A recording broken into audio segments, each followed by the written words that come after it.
Hello, pod smashers of the internet, and welcome to the first ever 80-bit newscast. Ba ba ba ba ba ba ba da Ba-ba-ba-bow. ba ba ba ba da. We'll run you through video game industry and related news from the week right here at twitch.tv/80bitpodsmash every Monday night. This is our That's brand right. new show. Yes, this is the official formal announcement, surprise announcement of the 80-bit newscast, which is going to be a new show, a new piece of content that we do every week. It will start out as a Twitch stream that will then be imported to YouTube. So if you don't catch us live, if you miss a week, the episodes will forever be archived on the YouTubes. But in the meantime, it's not going to be a audio show for now. We're looking into the possibility of also, either spinning off a new RSS feed or adding them to our current RSS feed. But we are not in a position to do that yet. But we still wanted to launch this show. We wanted to get it off the road. So unlike our audio show, you will be able to see our lovely faces In our nerd rooms and nerd spaces. Mine's pretty bare right now. I've got my Borderlands mask a little pre-lit, lit up in the back. But yours looks way more fantastic. But we're gonna be doing this, and it's gonna be how we roll. So we're changing a little bit. We're changing the format of our original show, our weekly video game podcast, smashing together ideas that you care about. It's still happening every Monday at midnight. We will have those topics for you. We will run through those shows exactly the way. DLC is still there. Favorite Things is still there. But instead of getting caught up trying to keep up with the news that releases 2 weeks late because we record things in advance, we're going to give you the news every week right here when it's hot and relevant, so you guys can watch us live. But it's going to be on Monday night, so we're doing it tonight because we didn't want to catch anybody off guard, and we normally have our Wednesday night game streams anyway. And we needed to, with his vacation and with his vacation and our weekends and everything, we didn't have time to really flesh out this whole show. So we didn't even have a name until Monday night when we recorded the most recent episode, which will air in 2 weeks. So we weren't like ready to go live Monday night. So we said, why don't we tack this onto our normal live stream, tack on the announcement and do our first actual show of it. And then you'll hear it formally announced in the podcast in 2 weeks. But we don't need the podcast. We don't need to wait for the podcast to formally announce it. We have the ability to do it ourselves. So doing it live. Show's not going anywhere. The show's not going anywhere, but gone are the days where we have to rush things because we want to try to squeeze in news. Gone are the days where we are going to be cutting content and cutting segments off of our normal weekly podcast because we don't have time, because we spent so much time doing news. That's all gone. You'll get a concise topic every week, and then you'll be able to tune in at 8 o'clock on Monday nights and watch us do this. And if you miss it, check it out on YouTube later. We'll upload them the next day. So, just a couple of housekeeping tips when watching this show. You have beer too? Well, I don't really have beer. I don't. We are where gaming. Water. Oh, we are where gaming goes to grab a beer. This is also sparkling water, but the fun kind that you hate. Ooh. So, hold on, I'll crack it open. I didn't say I hated it. For the record, it's fine. I just hate that it took over all of Giant Food's selection of beer when I want to go find a craft beer and all I can see is the spiked sparkling water. As a side note, this is the last we'll say about anything drink related. I saw a meme out there that's like, if White Claw does not release a peppermint flavored hard seltzer this holiday and call it Santa Claus. No, you have to. It's got to be Santa Claus. Yeah, yep. That's it. That's hilarious. Anyways, so a couple housekeeping tips when watching this show. We will have the chat going. Obviously, hopefully you guys are engaging and firing off things. But we're not really going to be interacting with the chat until the end. At the end, we'll have a little segment where we'll ask for your thoughts on anything, and we'll ask for corrections or anything that we need to do, or anything that we can respond to. So if you have real big comments, save them for the end. That you want us to respond to. Otherwise, we will let you guys just go ham in that chat room. So just behave yourselves, I guess. Right. But for risk losing your question, just save that question till the end. So that way it's fresh when we ask. You can just pop it in the chat. Write it down. Type it up in a notepad or something, then copy and paste it at the end. Anything else that we need to talk about in regards to how the show? We will tell you what we're talking about tonight. This is 9/23, September 23rd, 2020, we will be discussing the PlayStation Preorder debacle that happened last week, and we'll be talking about Microsoft's purchase of Zenimax, as well as Microsoft's Xbox pre-orders, and then we'll cap off the night talking about the Game Awards that was officially announced today. Yes, so don't forget those are the stories. actual PlayStation 5 showcase where they showed off. We got to run through that too, with the price and the release date were revealed. Yep. Right. Sorry, I've got it right. It's just I thought that was different notes. Nope. So yeah, well, those are the major stories that we'll be hitting, and we will keep it close to about 30 minutes, 35 minutes or so that Termite can get to his regularly scheduled broadcast pod stream of. Yes, this is a special Wednesday night. This is not normal for Wednesday. So I'm going to recap everything if you're here on YouTube tomorrow and you're watching this video, just to summarize everything. We are now going to be doing our regular podcast every Monday at midnight, as it's always been. 80-bit Pod Smash, it will be there for you. It will be having been recorded 2 weeks in advance. Correct, and it'll be topical, and we will grab a beer, and we'll have fun, and all of our stuff will be there. Monday evening at 8 p.m. Eastern Time, we will now have this live space at twitch.tv/80bitpodsmash, 8 p.m. live Eastern Time every Monday night. Then on Wednesday evenings at 8 p.m. Eastern, try to keep it the same time, we go live with our video game stream, where Penguin and Termite usually alternate each week. Sometimes we're going to stream together, and we have some more updates and a little bit more housekeeping to talk about with that in just a minute. But that, again, twitch.tv/80bitpodsmash. Right, and if you missed the live show, any of the live shows, you can catch them later on YouTube, usually the day after they go live. So exactly. This show will go live usually Tuesdays on YouTube as well at 80bit, or just YouTube/80bit Pod Smash. I don't know. No, so apparently you have to have like a subscriber list that's actually meaningful, like size, to create your own like YouTube space. So we're Penguin and Termite on YouTube, but you can't like go to youtube.com/Penguin and Termite. We have some weird thing. So if you want to find links to all of this stuff that we're talking about, the best place you can go is our landing website at 80bitpodsmash.com, 80bitpodsmash.com. I think that you can... There's nothing you can see here on the show, at least on the frame yet, about where that is. But that's our landing site. There are links to all of our podcast platforms. RSS feed is there. You can find us on Google Play, iHeartRadio, Spotify, Stitcher, Apple Podcasts, etc. We're all there. We also have a Discord server. There's a link to that Discord server in all of our Facebook show notes, as well as various other social media outlets and our website. So you can find us on Discord. You can give us feedback on all of our social media platforms: Facebook, Instagram, Twitter, and Reddit. We have a subreddit as well. So we're all over the place. If you can't find us, let us know, and we'll put ourselves wherever you are. So that's the rundown. That's the rigmarole. So the last piece of housekeeping. Do you want to talk about October? Because I do want to talk about October. We'll talk. You'll hear the first episode. We will repeat. You'll hear some of this again in 2 weeks, but we are doing a couple of special things in October. It'll kick off the first Monday of October. I think the 4th. Here, I'll pull up a calendar because I have a computer in front of me. The 5th. So on the 5th, we will air our regular scheduled episode, and it will be an everything Resident Evil, and that was a very fun episode to record. And you'll get to find out who won Resident Evil trivia. So look forward to that because that was exciting.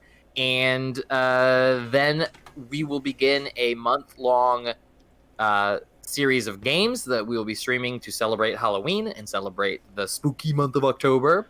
So on Wednesday the 7th, after that episode goes live, we will be let's see, how does this go?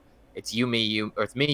So that 7th, I will be streaming Bloodborne, and then on the 14th, Termite will be streaming Until Dawn, and then on the 21st, I will be streaming Resident Evil 3 Remake, and then we will cap it off on the 28th. We'll do a shared stream on Halloween, and it will be PT. We'll be in the same room playing together and pooping our pants. Yeah, exactly, pooping our pants.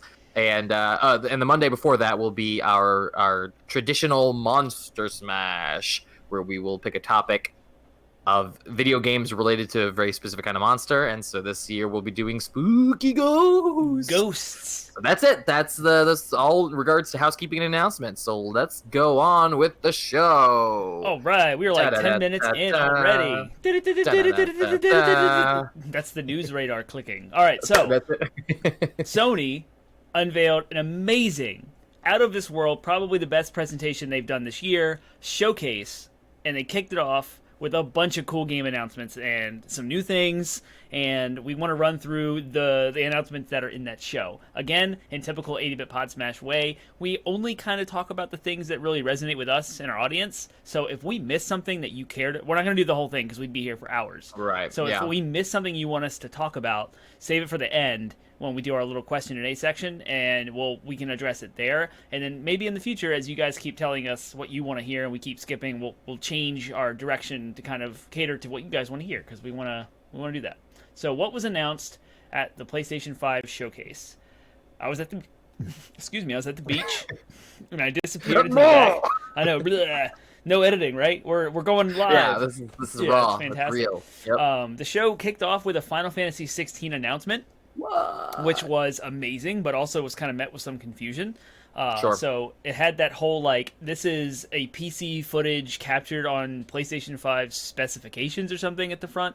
And come to find out, there's this weird exclusivity deal happening, and I guess it all kind of got worked out. But in the meantime, between then and now, it was confusing. So it is a timed exclusive. It will come out to everything. But what did you think of Final Fantasy 16? It looks interesting. I think I remember telling you, I was like, is this content for Final Fantasy 14? Like, I was confused as to what I was seeing at the time, because it looked so much like Final Fantasy 14, just aesthetically and everything. Obviously, the combat was very different, so I was like, is this some kind of like tease for like a massive overhaul of that game or a new MMO? I didn't really know. Come to find out, there's a reason I felt that way, though. It's because it's being made by the same team as the Final Fantasy 14 team. Mm-hmm. So Yoshida, the name of that studio. Yeah, Yoshida is one of the guys, and there's another person as well involved, and I'm trying to find it. But it's not loading, so that's cool. Yeah, it looks good. I mean, it's not to make you, if you are having reservations of, I don't want to play another MMO. It is not an MMO. It's going to be a single player Final Fantasy. It is a completely game single player made by that. Yeah, so it looks good. I mean, it was. I think people have been talking about it nonstop, right? So there's a lot of different directions we could go with this. So I think the most interesting thing is that the combat looks sick. It looks like Devil May Cry style combat, and but there doesn't seem to be a party, so that's an interesting choice. If you play the entire game with one single character, with no party, nobody with your back, no one to send commands to or anything like that, that would be a very big departure for the series. It would be. And that's so not much so a bad that one. I'm speculating they just haven't shown that yet. Yeah, probably. I agree. It's the Final Fantasy 16's producer is, I don't know how to say his name, but Naoki Yoshida. That's the guy. He's the Final Fantasy 14 person. He's the guy who saved Final Fantasy 14. Yep. And so it's in really good hands. I love the kind of the turn back to the medieval style. Yeah. I love that it has that feeling of like Final Fantasy 15 mixed with more 9. Final Fantasy 9 and 15 mixed. The combat looks phenomenal, like you were saying. It's a mixture of like Final Fantasy 7 Remake and maybe Final Fantasy 15, but it's hard to figure out what that's going to look like because they're using the same, what looks like the same engine as Final Fantasy 14. I can't confirm that they're actually using the same engine, but it is the same developers, and aesthetically it looks just like 14. Yeah. But it looks really great. There's like the story. I don't know if you went back and like watched the trailer again. I recommend everyone do that because you can get it in 4K on YouTube, and it looks ridiculously good. But hearing like some of the audio played back in a way that's not this live stream version, like being able to go back and sit on it for a while. It has something to do with like summons, which they call icons, I believe, with A or EICON. And it looks like people are turning into icons as one erupts into Ifrit, and then someone has like 2 icons instead of 1, so it was 1-to-1, now it's 2-to-1. Something Mother Crystal, something, yeah. Yeah, so like interesting things crystals are happening. And summons, which is kind of like Final Fantasy, stuff. But I did like how the trailer was like, the tyranny of the crystals will end or whatever, and I'm like, yeah, no more crystals. We don't need no crystals in Final Fantasy. Back in my day, we had Mako energy and materia. But all right, cool. Let's move on. Let's keep the show rolling. So let's keep it going. The next thing was a new gameplay footage of Miles Morales. Again, go back and watch the 4K version because what you saw in the live stream did not do it justice. Gorgeous showcase of graphics, of action, of gameplay, of all the new things PlayStation 5 can do. And then there was like this weird announcement at the end saying that there would be a full version playable of the original Spider-Man on the PlayStation 5 because there was like an Ultra Edition that comes with the original Spider-Man game on PS5 enhanced. So all that was super exciting. I'm over the moon about it. to clarify, there is a $20 upgrade fee if you want. If you have a copy of Miles Morales and you want to get Spider-Man, I think you have to pay an extra $20. Or if you have it on PS4 and you put the disc in, I think you can upgrade digitally to the digital version of the enhanced for 20. But yeah, so that looks awesome. It showed this crazy cool combat. Miles Morales has the invisibility power and the electricity power, so both of those were showcased in the combat. That's very much reminiscent of Spider-Man for PS4. And it showed this crazy action sequence on a bridge that got split. Some story elements, like Miles Morales' mom is running for election, and then there's a what's the name of that? Roxxon, I think, is called. If you guys are familiar with the comics, like, that's there. I don't know anything about Roxxon, but they're the enemies, and they're at war with something else, and Spider-Man's kind of caught up in the middle of it, Miles Morales. So, yeah, I'm excited. What do you think about Spider-Man? Looks great. I mean, Spider-Man was awesome, and Miles Morales looks like it's adding new mechanics and stuff like that, so I think it'll be fun. But let's keep it rolling. What's next? Next was an amazing reveal that I didn't expect at all. In fact, no one really did. They officially announced the 2018 leaked Hogwarts Legacy, and it was this amazing Harry Potter, like, Avengers-esque soundtrack, boom orchestra, and it showed everything Harry Potter's fans dream about. You have houses, potions, broomsticks, I mean, magic, spells, danger. And then they blew it up because you're like, oh, cool, it's going to be like a kind of like a maybe you'll be like have an open world exploration of Hogwarts or something. But then they're like, go beyond Hogwarts. It's like, what? We're going to go to the whole Wizarding World. So Diagon Alley, Hogsmeade, and it showed someone flying on a griffin over some landscape. Some and it dungeon showed some skeletons thing with skeletons. Yeah. No, that looks cool. The action is kind of over the shoulder, third person RPG. I don't know if you'll be able to customize your character, if they'll have like preset characters or whatever. I don't know how that's going to take. It takes place in the late 1800s, I think. So it's going to be way earlier than any of the events in Harry Potter, and not during the modern era. So yeah, it looks like it's going to be kind of the Harry Potter game we always dreamed of. So yeah, there's that. That's exciting. So, and I don't remember the order of all of the rest. I remember those being the three, like, boom, boom, boom, because I'm like, oh my gosh, this is an amazing live, like, this is incredible. So they, next, I'm just going to say Demon Souls was showed off, the remake, a long gameplay of that. I haven't played the original, so I can't really compare, but it looked incredible. It looked good. It looked remarkable. I wish we'd seen some UI, though, because part of what's fun about any Dark Souls game is seeing that health bar, seeing how much health each single hit takes out. So they hinted at it at the end at the difficulty when the boss killed him in like 2 hits. But I was sitting there being like, I have no frame of reference. I've never played Demon Souls. I've seen Dark Souls gameplay and I've seen how much those individual hits can happen. But there was definitely a level of like, I kind of wanted to see the UI, but I get why they didn't show it. They probably aren't ready with it yet. But it looks beautiful. So it's exciting.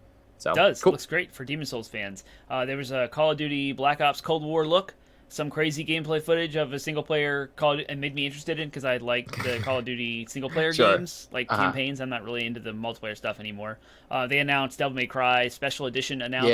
120 FPS, 4K, like looks good, but only one new playable character is Virgil. Back when DMC4 got a special edition, they released like 3 extra characters you could play as, but so just Virgil. Interesting. I didn't even realize. And like Virgil, gosh, so boring. Come on, like Virgil has been playable. Surprise, has been playable in like every game as like a DLC character in some way, shape, or form. So, nice.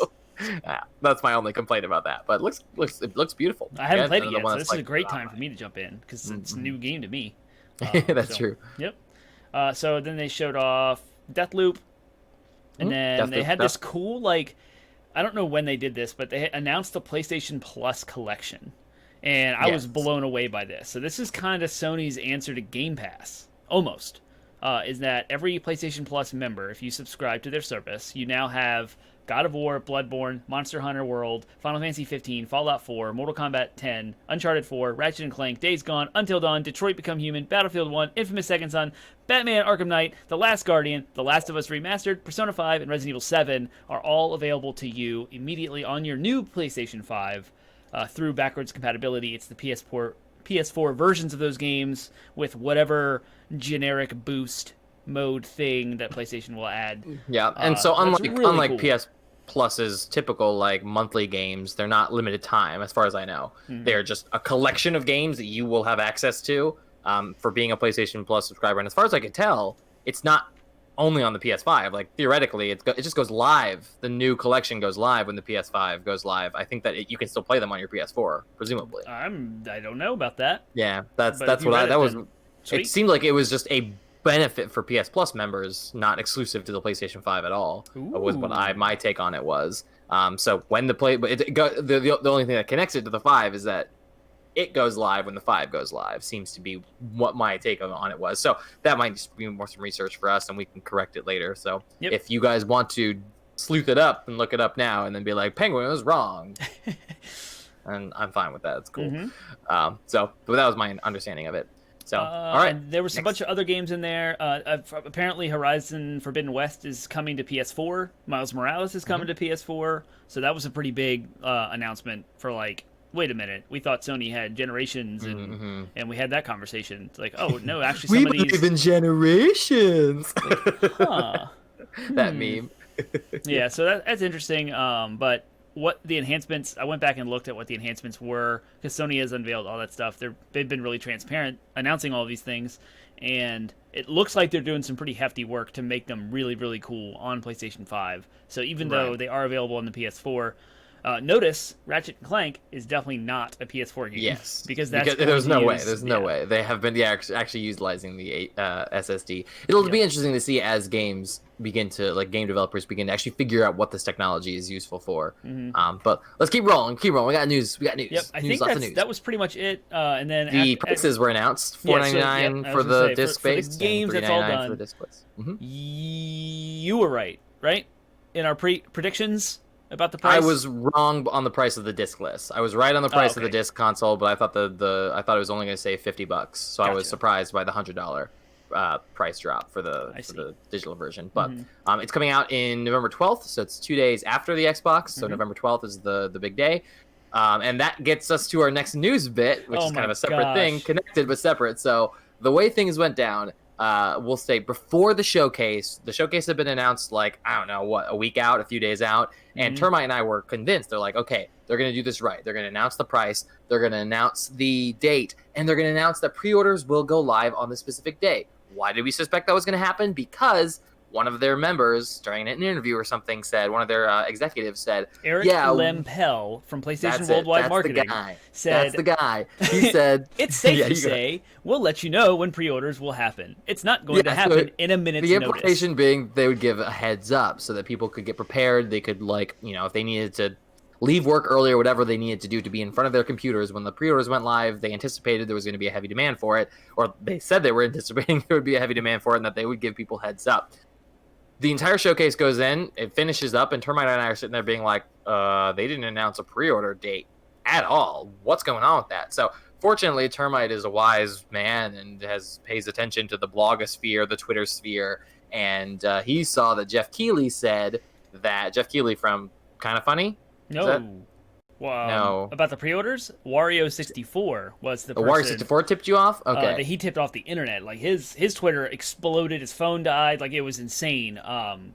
He just I don't know how he knows. I don't know where he gets his information from. But he was just like, boom, Walmart pre-orders went up. And I'm like, what? Well, before that, though, didn't Jeff Keighley tweet out that he's getting word that that Sony's going to announce pre-orders will be live tomorrow? And then they did. An hour later, Sony said pre-orders will be live tomorrow. Yes. And Jeff Keighley is the Game Awards guy. I'm not sure if it was him that said it.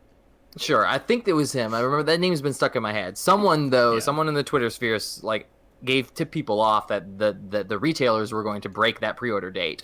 And then Wario announced, boom, Walmart went live. Walmart also tweeted out, they're like, we're not going to make you wait for pre-orders. Go get it now. That was their tweet that came alongside the pre-orders going live. Yep. And that was a mere few hours after the actual pre-orders went live. So after the actual showcase. So long story short, Termite and I snagged ours when the Walmart ones went live. So we got ourselves some Walmart pre-orders in the same store. So we will be live streaming that night when they go live. It's going to be fun. It's going to be fantastic. I can't wait. But meanwhile, the internet was it was like throwing a piece of meat to a fish tank full of piranhas, frenzy on all. So, again, one by one, all the retailers. First it was Walmart, then it was Target, then it was Best Buy, then it was GameStop. Then it was, I think Amazon had the decency to wait till 11:50 p.m. that night before theirs went live.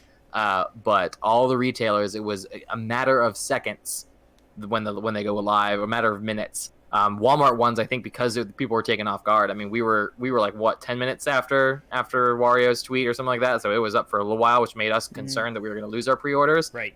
And yeah, Walmart is notorious for taking too many orders in and then going and canceling them afterward. And we're using like the NES Classic and the SNES Classic as our experience, at least what I've seen on the internet, as well as a million different collector's editions and stuff. Like people on Wario's Twitter feed, when he posts Walmart went live, it's always met with a flood of, well, Walmart canceled my order. I guess I'm done.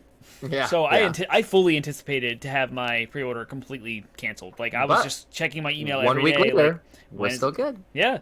Yeah, another weird thing that Sony did with the whole pre-order situation was that whole lottery that went out. There was an email that was sent out to a random select users that was like, click this link to add your PlayStation ID to a lottery, and then when pre-orders go live, you will select a handful of those, and we'll email you again. So I did get one through that email link, but that was kind of weird. Like Chrome on desktop wouldn't show the console; it only showed the accessories, and I had it on my phone, and I could see the console just fine, and I was able to pre-order it. And it went. So I now have 2 pre-orders. T-Bone in chat, he's the one that's claimed the other one from me. So we're going to have PS5s all around. So that's going to be sweet. PS5s all around, yeah. But the whole, all of this situation with Sony it was crap. It was it was complete, and they had to come out and apologize later. Did, and that was my next but it was very poorly handled. They just didn't. Even though it was like one person basically promising it in an interview, like the internet took it as word. The internet at least thought that Sony had a plan in mind. It seemed like they didn't have a plan in mind at all.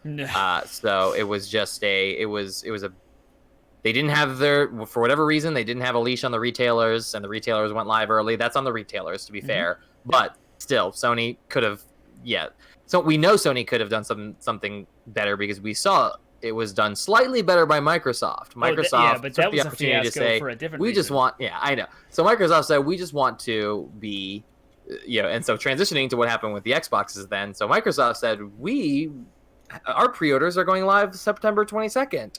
And kind of as a way of digging at Sony for what happened. So September 22nd has now come and gone as of yesterday. And it went well in some regards, and in regards to people at least knew when they were going to be instantly sold out. But they too did not seemingly have enough stock prepared ahead of time or whatever. And those two also began selling out, began crashing websites. Microsoft's own website crashed, for people to order it from there, to pre-order it from there. It completely crashed and borked.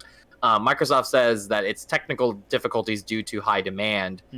So who knows? They may actually genuinely have more stock of the console that they'll be able to fulfill more pre-orders than Sony. But as of the moment right now, they are just getting slammed. As of right now, I don't think you can get a single next-gen console. So right now. So 2 entirely different situations. Sony was like, well, Sony had a plan, but Walmart went and said, surprise, boom. So it just like you said with the and even their plan of one day was way too short, way too soon. So not having a plan, just like chaos. All the websites, the retailers were selling out within seconds. Bots were going nuts. And then with Microsoft, they planned in advance and told the whole world, here's the exact time and date. And so everyone who wanted an Xbox Series X had a chance, or a Series S, had a chance to plan ahead. Maybe you didn't schedule a meeting for that time. Maybe you took off work or scheduled your lunch break for that time. So we had the entire world at the ready to go as soon as those pre-orders went, and that's why websites buckled immediately because there was so much demand. That's so interesting. Entirely, chaos scenarios with pre-orders. There's not a way to handle it better unless you have enough stock to fulfill the demand. That's more or less the lesson. And the technology running your servers. I mean, it's hilarious that Microsoft's servers went down because they have Azure, which is a massive cloud. Why wasn't their entire website architecture backed up by the cloud? And therefore, it should have never went down. But there should have at least been some redundancy. No, for sure. It's definitely a lesson in there's no way to avoid this other than, there are ways they could have avoided it, but when you're dealing with third-party retailers, they're going to do what they're going to do. You know what I mean? You can try to put a leash on them through contracts and stuff like that, but at the end of the day, they're going to do what's advantageous for them. and you can't hold stock from them because they're your partners. You know what I mean? Right. You can't be like, well, we're going to be the sole distributors of the new console. Like, no, you'll burn your best friends. Basically, you don't want to do that. So it is an incredibly complicated situation, and there's no real good way to handle it. There are varying levels of crappiness. I still think that Xbox handled it better than Sony because at least they were clear about their communication. Yep. In that regard, but still, it's an impossible thing to avoid. You know, the clickers and the bots and all that stuff. The best way to avoid all that and the best way to handle pre-orders, period, is to do the email lottery system where you invite specific people to get one, and then it's all planned. You know exactly how many consoles you have. You know how many emails to send. They match 1-to-1. You avoid bots because you have to wait for a unique URL that you have to click through an email. But you can't get Amazon, Target, Walmart, Best Buy, and Microsoft and Sony to all buy into some sort of email lottery pre-registration unique URLs, because that's a technology that those retailers might not have in their infrastructure already. Yeah, and I mean, and they might not want to do that. Right. You know what I mean? Yeah. That's so. You know, again, the only way to avoid that is to say like, okay, well, we'll be the sole distributors, but they can't do that either. They can't do that either. Yeah, you can't win for losing is basically what it boils down to. Yep. So I do want to at read. some point, you have to sort of accept the fact that it's going to be just whoever clicks it fast enough gets it. You know, first come, first serve. So. It's rough. It's hard that we have to live in a world. You get like to go to like 8:10. Is that? Oh yeah. Well, we started because we had a 15-minute announcement about describing what the show is. Okay, so yeah, cool. we're definitely gonna keep going. I just wanted to make sure you have time because we want to talk about the last one too. So I'm probably gonna stream the game a little late. So I'm not gonna. I don't have a hard stop at 9, so I'm good. Understood. I want to read PlayStation's apology tweet because it's just so. This is the most un-Sony thing ever. I mean, Sony has delayed their presentations and kept quiet over this COVID situation because they did not want the work from home like quality streams that were coming out of every other like Ubisoft and Microsoft and all the other little game reveal stuff had these kind of scrappy work from home situations. Sony wanted a buttoned up, professional, like concise reveal. And so they've had these weird PR answers to all the questions, and they've just been so like buttoned up where now they actually had to have egg on their face from this pre-order debacle, and so they tweeted an apology. And it says this: "Let's be honest, PS5 pre-orders could have been a lot smoother. We truly apologize for that.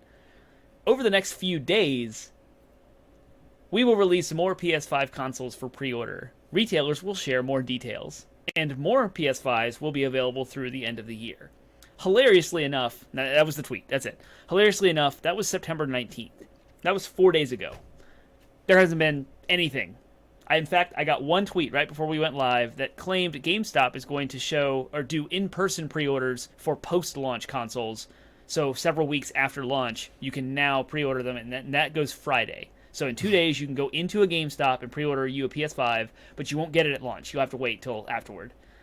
That's the only information we've gotten 4 days after that tweet. When he says, over the next few days, we will release more PS5 consoles for pre-order. That never happened. So take that with what you want, Sony. Get some more PS5s out there. It's crazy. For sure, yeah.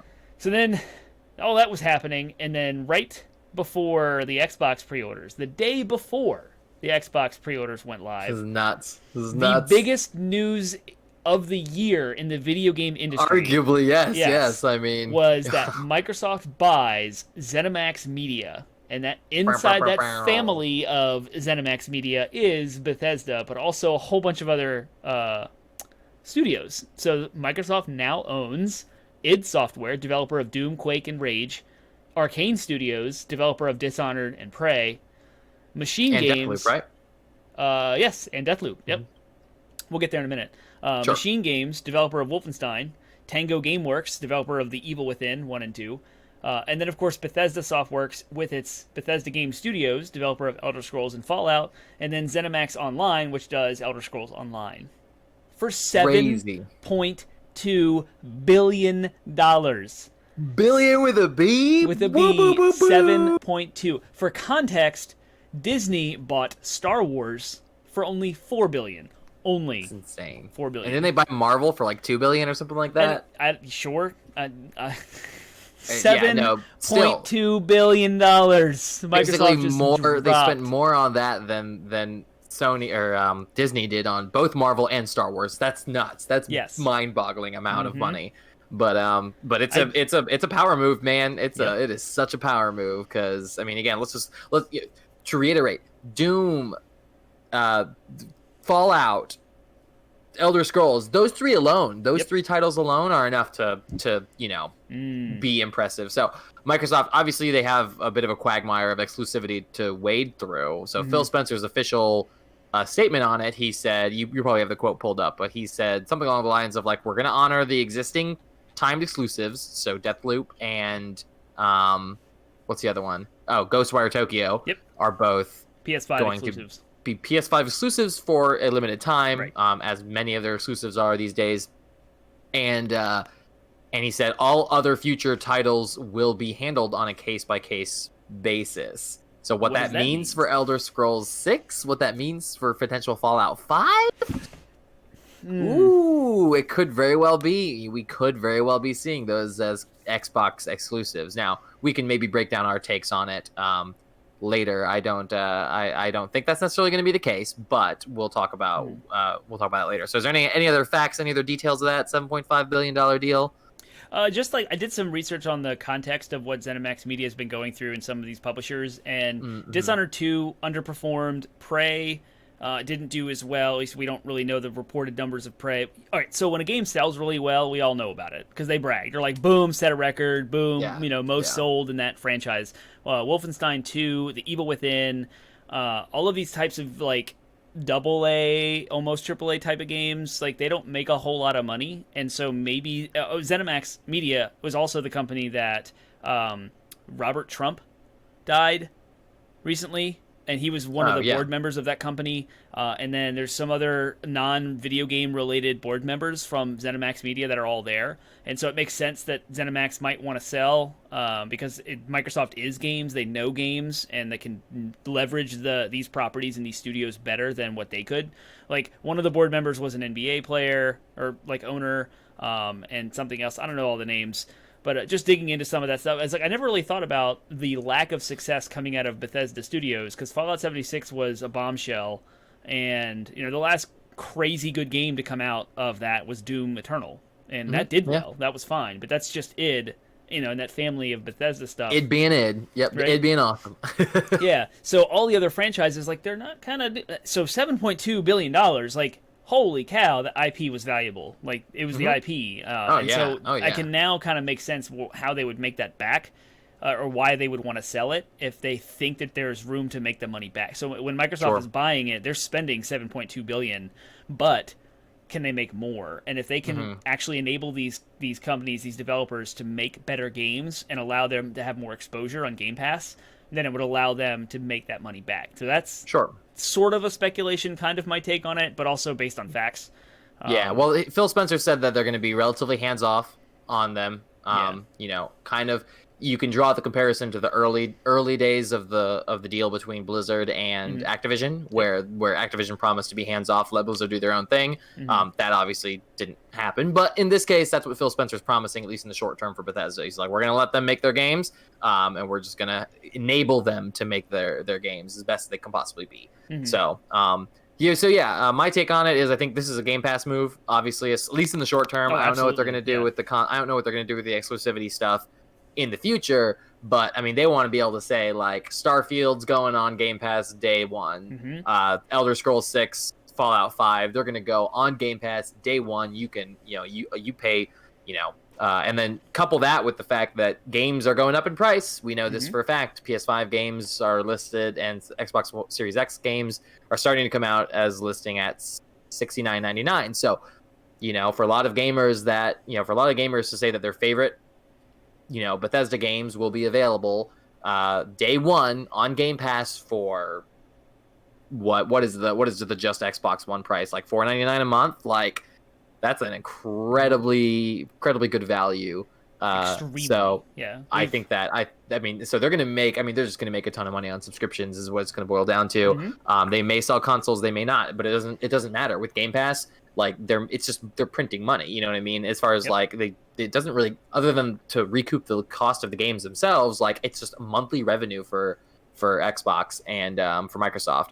So my personal take on it is I think they're trying to leverage those. I think they're going to be leveraging those Bethesda games to try to expand the platform, because if they can get 11 million or whatever PlayStation 5, however many those will be in the next year. If they can get 11 million consoles to just download to have Game Pass available on PlayStation, that's, again, more money they're printing. That's more monthly revenue that barely costs them anything to produce. So I think that my take is I think that they're going to try to get Nintendo and Sony to basically make Game Pass playable on their consoles, which would be an incredible, again, another power move. Like, more money for nobody loses on that, but for us consumers, it's like, sweet, I don't have to buy another console. I can play these games on my existing console. That's an incredible draw from my perspective. So, and if you look at the strategies that I completely disagree with that take, because a couple reasons. If you look at the differing strategies between Sony and Microsoft and Nintendo and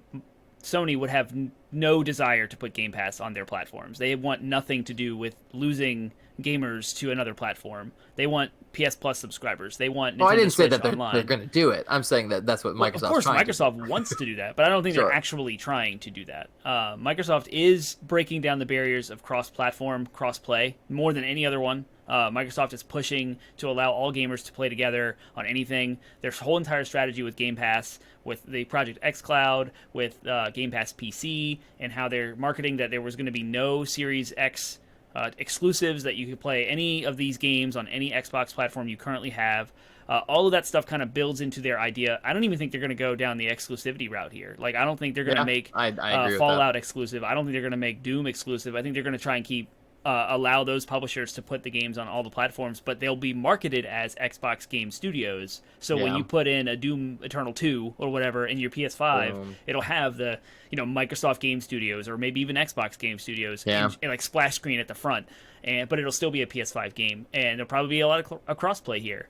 And so I don't think they're trying to put Game Pass on. It's a pipe dream for them. Of course they would love that, but that's about as possible as the whole Apple Epic fight that's been going on. It'd be just a mess if Microsoft really tried to do that.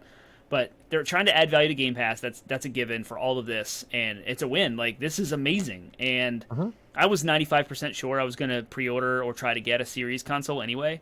And I was trying to get the Series X, but when this happened the day before pre-orders, that was their strategy for sure. Because I went from 95% to 150%. I'm like, okay, that's happening right now. Because we don't know what the exclusivity looks like, but if it is like Fallout 5 exclusive on Xbox, I need to play Fallout 5, so I now have to need to play it. Yeah, Mm-hmm. And I also need trophies. So there's an issue with time spent playing games and something else. So there's that, which we won't get into right now.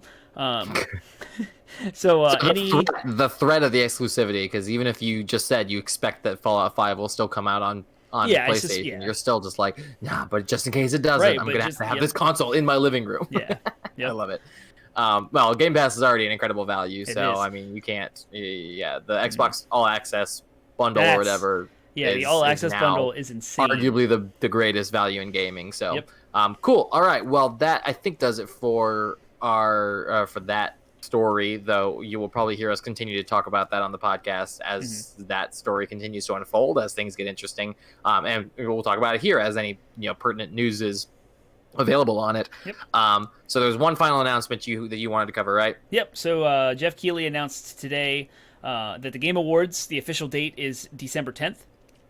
There's actually a date set for it, and I immediately sent you a calendar invite because we're going to do something with that. I'm hoping we can leverage this new Twitch format that we're kind of been experimenting with COVID and allow us to live view this with our audience, live react. That'd be fantastic. So I can, screen cap a YouTube browser window here. You can come over, we can drink, have fun. Yeah, I'm going to be a lot less offensive than I normally am during those. Right, we are a family-friendly environment. Right? When we were live tweeting in the past our thoughts, you got the heavily censored version of it, but Penguin gets a little racy sometimes when it's Yep. And Jeff Keighley gets crazy good exclusive takes. People work with him to get all the best announcements. It's almost like another E3 kind of event, and with new tech, new console generation. Both consoles will have been on the market for almost a month when the Game Awards go live. It's going to be an exciting show. Also, I didn't realize Jedi Fallen Order was released last year too late to be referenced for 2019, so it's actually in the pool of games for 2020. So that's exciting. And then they also announced a new category of awards called Innovation in Accessibility. recognizing developers that are pushing the medium forward by adding features, technology, and content to help games be played and enjoyed by an even wider audience. Nice. Good for them. So that's gonna go to The Last of Us Part 2, hands down. I know, like, that's the one game that... Like, that was just like, here, let's give The Last of Us another award. but cool. All right, so now is the time for... now's the time for your comments, for your questions, for your thoughts. Corrections. So hit us up now, and in the meantime, we will fill the time with a... I guess there was one more thing that was announced today. We could fold this into talk a little bit more detail about it in the next one, but... Dreamhaven? Yeah, that new studio that was formed by... Yeah, a new studio that's by a bunch of old Blizzard vets, including Mike Morhaime, the former president of Blizzard, who was the president for a very long time.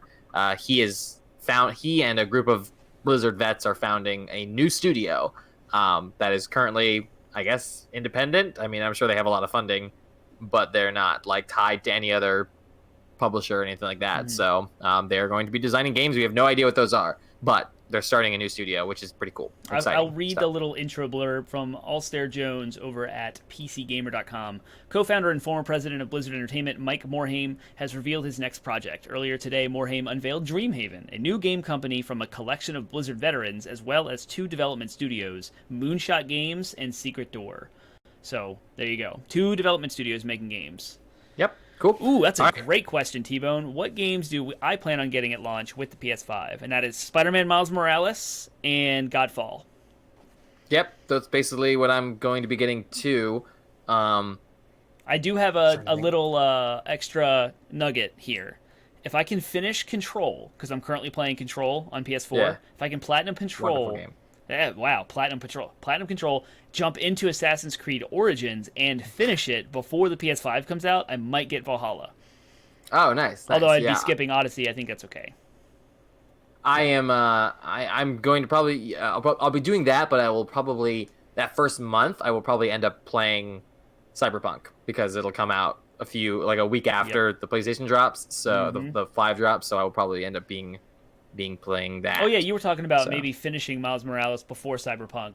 Yeah, try to squeeze it in if possible. You gotta get Godfall though. That's your game, dude. That's like Borderlands with swords, 100%. inspired by Brandon Sanderson's. I know. I will be getting and playing Godfall for sure. You better get Godfall at release. We got to play that together. We're doing. I know. I play that with Justin. The 3 of us will have a 3-person squad. So 3. All right, cool. That's all the time we have for questions and stuff. Hopefully that section can be longer as we get more people viewing us and asking us questions. And in the meantime, that's the end of the show. So Termite will be going live in like 15 minutes, maybe. No, with, I'm going straight there. Mario Sunshine. Yeah, I'm going right from here to there. I'm just gonna flip a switch, and it'll be on. But I do want to recap all of the things that we announced. If you guys came in late, this is what's changing. We are now 80-bit newscast, new show. It's going to go live every... We're not 80-bit newscast exclusively, though. We have a new show in addition to our old show called 80-bit newscast. Yes, and it goes live every Monday night. Tonight is Wednesday, we understand, but because we already stream on Wednesdays and we know you guys are expecting us to be live, here we are talking to you about our new show, 80-bit newscast, Monday nights, 8 p.m. Eastern Time. Nothing changes with the podcast. We're taking the news portion from our podcast and we're turning it into this show, so our podcast will now have more room for DLC, favorite things, and our actual topics that you care about, where we drink beers, where gaming goes to grab a beer will still happen. Nothing changes. And then we'll always be here on Wednesday nights at 8, right here at twitch.tv/80bitpodsmash. So if you're watching on YouTube, again, YouTube videos will be spun out for video on demand. So if you missed the show on Monday night, you can't make it, you can always catch it on YouTube the day after, because it will go, and we will be relevant now instead of 2 weeks behind all the time. So yay! More content for you folks. Our landing website is 80bitpodsmash.com. Go there, check us out. We have all the links to all the podcast platforms, all of our social media platforms. If you want to get into our community and get involved with us, there's a link to our Discord server and all the show notes there. So check us out. And I will switch. More content. This is just more content for you. So that's it. All right. Well, enjoy watching Termite stream Mario Sunshine. If can that's you what you're into. see our Twitch stream, Penguin? You have to stay for like 2 minutes. I got something to show you. Okay. All right. Sure, but I can dip off this call though, correct. right? Like, yeah. You don't need to be on the Discord call anymore. But I'm gonna switch to the game stream. All right. Discord do you want me to be on the chat though? Like, so wait. I just want you to see it and be in chat. All right, fine. So this is the awkward transition. In fact, Sure. Well, like I'm waiting for it to switch over. Well, I have to close Discord to get my camera back. Oh yeah. So I need to end the call. So I will see you later. All right. Bye. Bye. And I will now go back to the game stream. And I will grab my webcam. I apologize for the slight hiccup. Activate. And I will unmute the game. I thought you were closing the Discord call. Am I still? Oh, you're still here? Discord's still going? Quit. I'm still. Okay, so now you should not have Mr. Dan on the call anymore. Why did my switch turn off? Boom. Activate. Give me my camera. There I am. Awesome. Done. Boom. All right. And I will check one more thing. Output projector. Yes, I can tell that you are no longer here because I have my video camera here. All right, I want to make sure I'm framed correctly. It looks like I look good. And here we go. I just wanted to, appreciate Penguin Man for all he does. And bye. Whee! Thanks, Penguin. Game over. I did that just for you. Because Pigeon Bottom Man told me to. Couldn't help it, you know what I mean? So, without further ado, I'm going to Mario Sunshine. There's no reaction in chat? Nothing? Come on now. Come on. There it is.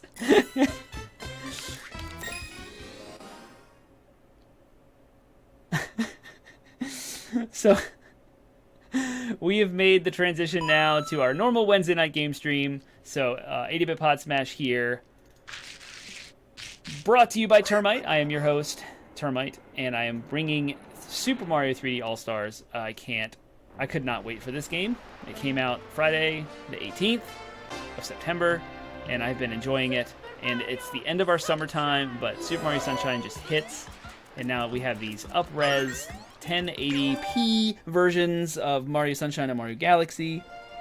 Mario 64 is 720, and it's not widescreen, but this one is. That's why it was framed funny when I was looking at things. But here we are, man. Oh my gosh, Mario Sunshine. It's been 18 years. No, more than that. 2020. It came out in 2004, I believe. Maybe it was 2002. We just had an anniversary, and I can't remember. I don't know why. I think I still need to go in here. But I have the player's guide here, so I thought maybe it'd be kind of fun to look up some things. The red coins of the lake, right? I don't know where those are, so I'm going to be cheap. Back in the day, when this game came out... Oh, maybe the date's on here, because I'm horrible at remembering these dates. I swear it was 2002. There wasn't a massive internet presence, and it was not easy to find walkthroughs and guides like you can do on YouTube these days. So I actually had to get in here and check out the book. And I love the book because the art... Check out the book. I'm sorry. This could be, this is great content right here. Bianco Hills, just the artwork. I love the maps. So I don't know where the 8 coins are, but this player's guide does. So I'm going to have it right here. And let's flip to where the coins are. And I will play 2002. T-Bone made it funny. I just saw it. It's hilarious. Penguin dropped in chat. So, where's the first one? Use the ropes at the beginning of the level to jump up to the white wall. Yep.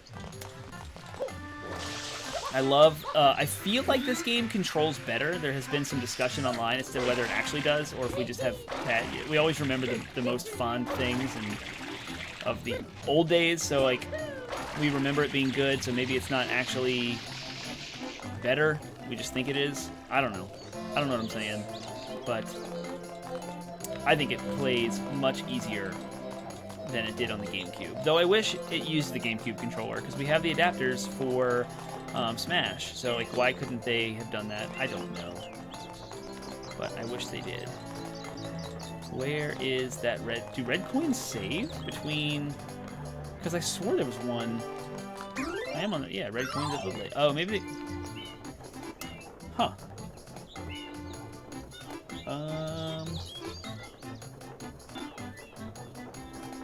Cross the rope to find the first coin. Bop, bop, bop, bop, bop, bop. I'm pressing the wrong buttons. The music is on point. And like I said, it just looks so... You can't wall jump after spraying? Huh. I guess not. Neat. There you go. Came out in July of 2002. Is that what we're calling years these days? 2002? Alright. Oh, that's the one over there. Okay. I'll take that. Jump across these trees. Use flood like a madman, because platforming without it is difficult. If you see me messing the camera up, Mario 64 is opposite for left and right, and this game feels good. Mario 64 felt backwards. But they've removed all inversion, so like up is up and down is down, even when you're spraying like this. Up and down, which I think is a great improvement. Because before, man, it's hard to play in inverted stuff. Let's see. Let's go to number 2 here. Squirt nozzle on a leaf to reach the second. Switch to hover and leap up to get the coin. Let's see.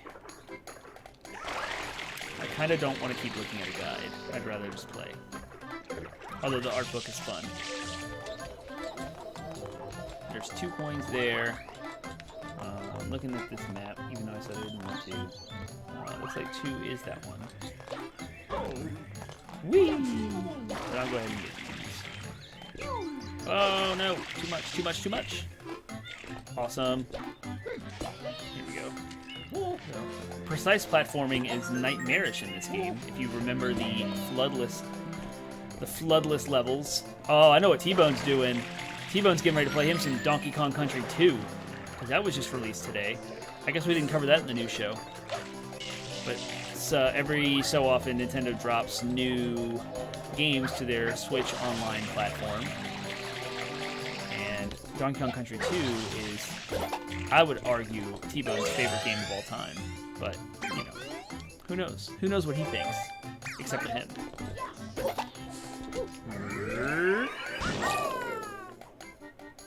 Oh, have I told you before that platforming can be a little nightmarish in this game? Like, I feel like I was okay at this game. Who knows? Maybe I'm not. The only game I have, like, straight up confidence that I know I'm good at is Mario Kart. And if Pappington is in chat, he was always my Mario Kart match. Him and I would always go back and forth. Who was winning what, and I would say that he probably won more than I did. I don't know if he would agree or not, but I'm trying to go back to get the other nozzle. I don't know, do I need another nozzle? Yeah, I don't.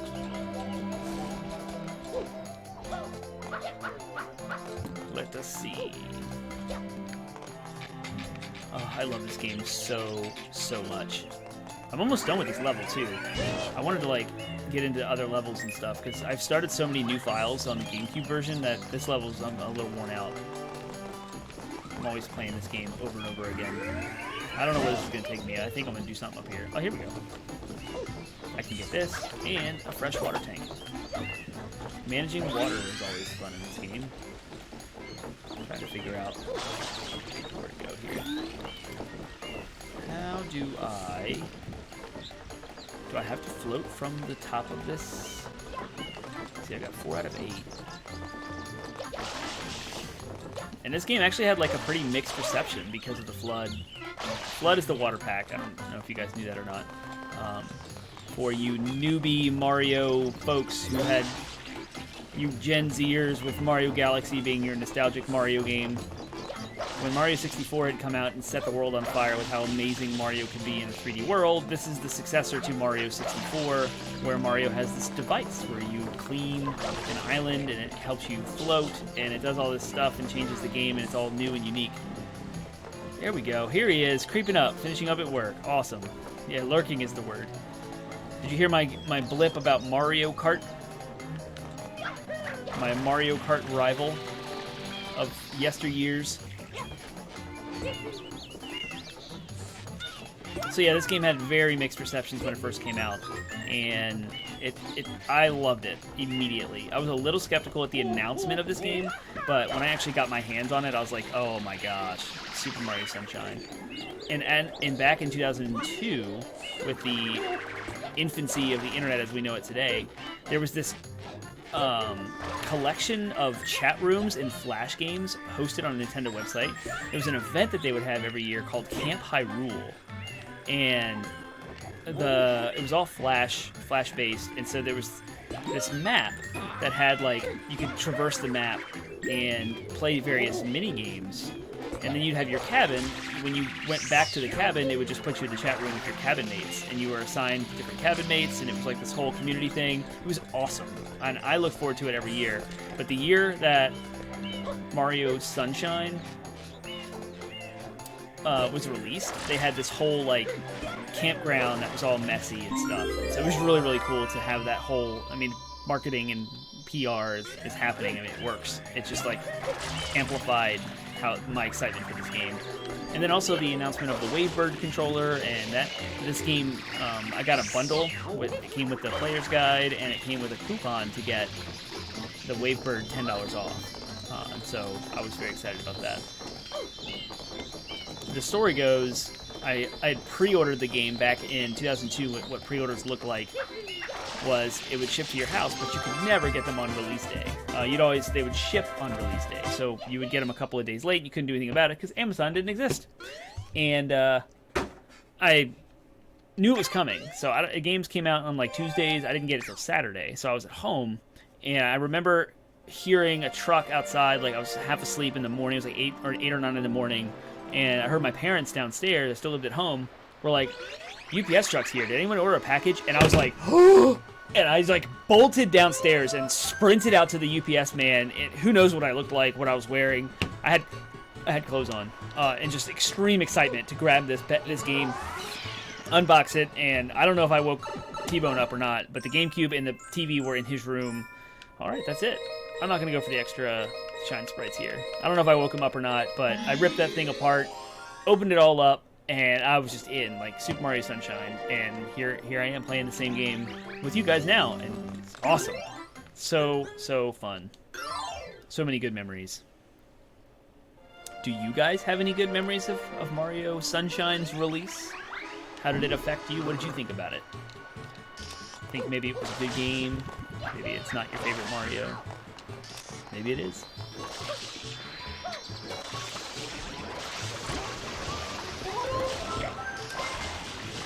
There's all this goop all over the island.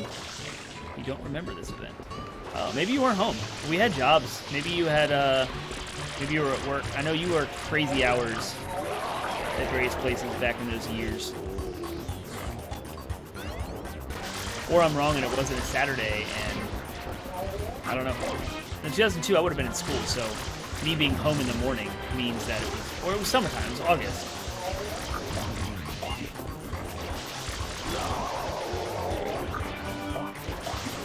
So who knows? It's funny you don't remember that, though. So you must have been somewhere.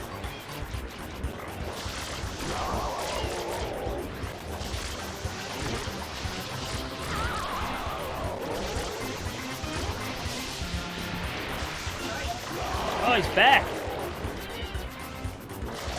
So there's a different shoulder button for planting your feet and spraying versus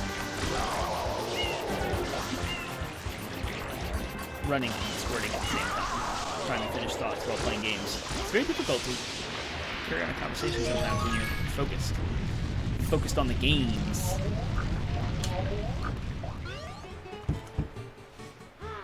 See you later. Thanks for being in my stream.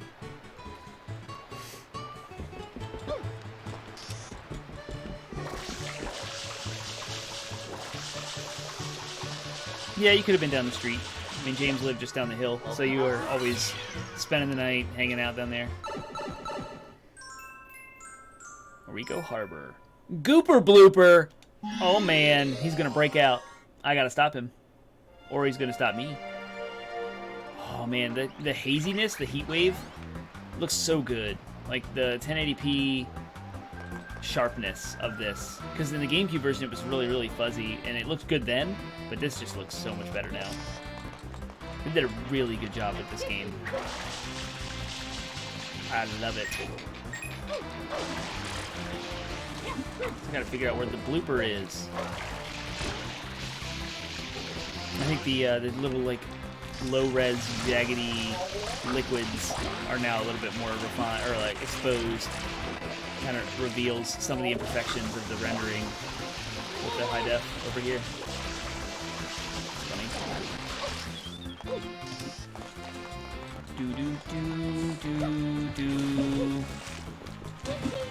Man, there's so many times over the summer that I listen to the Mario Sunshine soundtrack at work or wherever I am, mowing the grass, whatever. Specifically in the summertime, of course. Wink. Can you just butt stop them, or do you have to freeze them? Oh, you can just jump them, like Goombas. Nice. Oh, look at all that action. So I'm purposely not getting blue coins because I want to be able to get them all at once. Tracking them is hard because there's so many of them that it's impossible to know which ones you've gotten and which ones you haven't. There's no tracking in the game other than just how many you've gotten, so I always try to do that with this game. I'd like to 100% this game. I've never 100%ed Mario Sunshine ever because of the blue coin stuff. I was just like, I don't feel like it. Why not try pulling on it by pressing Y? And that's what she said, folks. Press Y, pull on it. You guys come here for the hot takes and the dad jokes.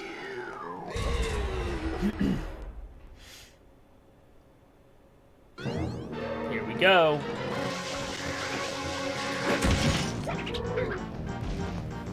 Oh, you have to pull on it. Yeah. I guess that just goes away. Yeah, it does. Nice. I don't know who that is. If you were live on my stream and you just got online to play Animal Crossing, say hello.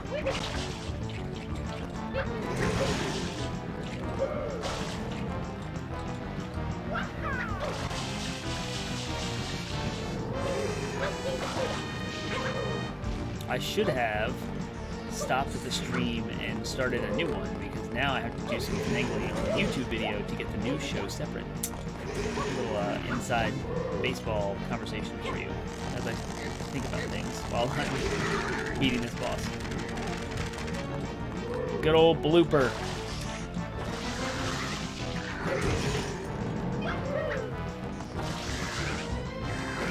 I don't know if you have to spray him in the face for anything. I'm just doing it. Look, why is it jumping? Don't jump. Just grab. Oh, come on. Ooh. This some tips I found on Reddit. Okay. I assume you meant there is some tips. I would love to. You should link. I don't know if you can post links in chat. I assume you can. I don't know if the auto mod software I have. That would be very helpful. Is it like a checklist or a spreadsheet or? That would be sweet.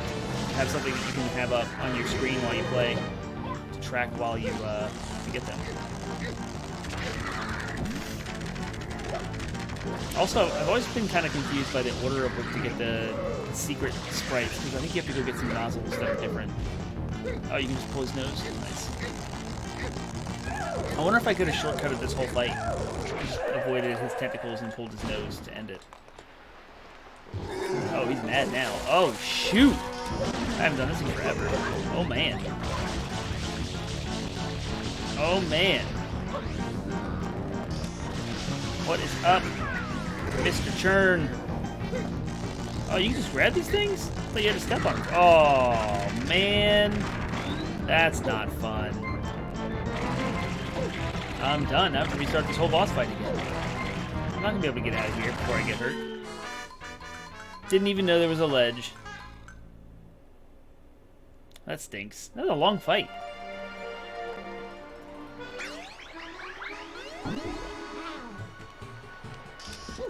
I also, when I was little and this game first came out, I say little, I was in high school. When I was younger, when this game came out, I used to think I had to clean the whole island. Like, they told me I had to. So I would clean the whole island. Like, every time I would see goop, I'd clean it. I'm like, okay, let's do this real quick. You don't actually have to do that. You can just follow the shine sprites. Ooh, Monster Hunter. I want to play. Can't I make copies of myself and play more than one game at the same time? That would be very handy. I'm trying to do the little side flip jump thing. That. I'm trying to do that, but from the top. I did this perfectly last time. I guess I can test my idea of just grabbing the squid's nose after spraying the whee, after spraying his face. Whee. Nope, I got 3 stars. I guess links are not allowed. I don't see it. All I see are 3 stars. 3 asterisks. It looks like this. I can time you out. I can ban you and delete it, but I can't see it or let that happen. Oh, I don't want to do that. No. Huh. You can right-click on a name and you can ban someone. That's not. I don't want to do that at all. I can also purge. Huh. Interesting. Boom. All right, let's keep going.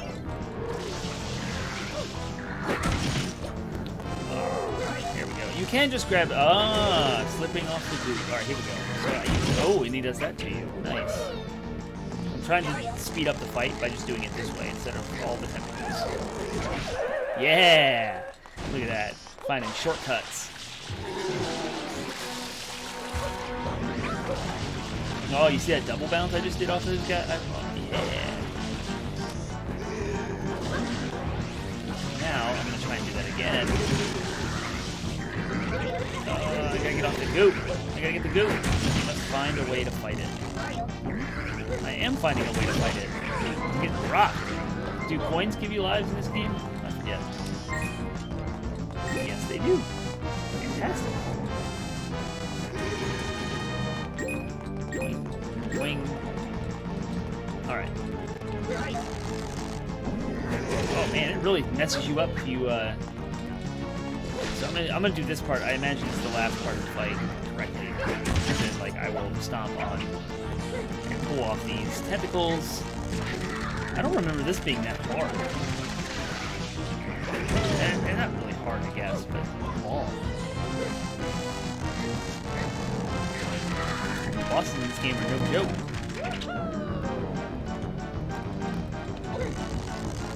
What'll happen? What'll happen? I'm doing it. I'm going in. Alright. Yeah.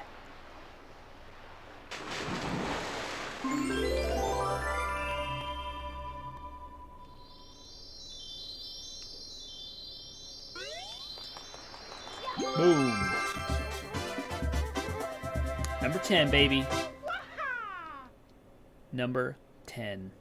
And I don't know if I'm getting whispers or not because I'm on Streamlabs. And I'm not actually on Twitch. Not logged in anywhere with Twitch up. So I did not see that. But I will get it later. Or you can just post it in the Discord server. That'd be a good spot to put it, actually. Because then it's there forever. So I'm going to use that thing.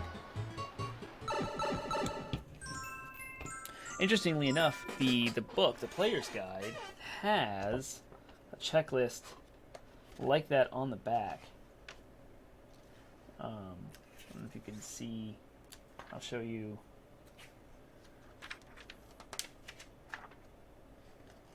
Yeah, coin collection checklist. Boom. So I could use that or scan this to make editable copies, or I could just write it in there, which I would never do. This is a collector's piece now. They don't make this stuff no more. Blooper Surfing Safari. I think I remember where this is.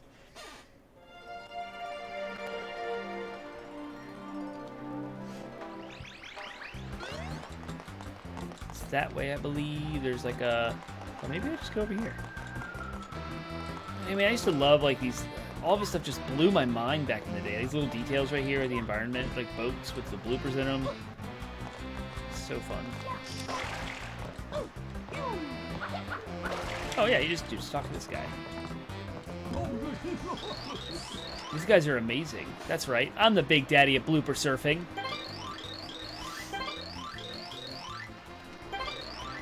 Hang loose, bud. I'm going for the purple one. All right, here we go. Whee! Missing all of the coins. Just don't worry about it. Not getting that blue one. It's not happening. Well, you just skate or surf right through the sludge.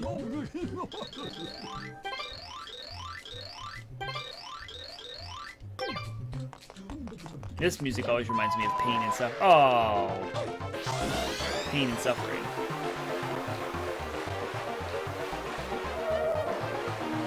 Yeah, this game was such a good improvement over Mario 64 and just completely blew our minds. I mean, look at the effects on the water, man. It makes Wave Race look like a Nintendo game. I wish there was more waves, but just the color graphics here. I don't know what time I'm supposed to beat. I think you can cheat. Yeah. Is that cheating? I don't know. What is my goal time? Do I get a Sprite? Yep. Awesome. That was simple. What I also love about the Shine Sprites is as you get more, the hub area, Delfino Plaza, it gets brighter and the sun expands. It's really cool. And you can even later get sunglasses. And you can put sunglasses on Mario and it will actually dampen the screen, the brightness. It's really cool. So you see that shadow over there. It gets brighter, wider and wider. I love it. I love it. I love it.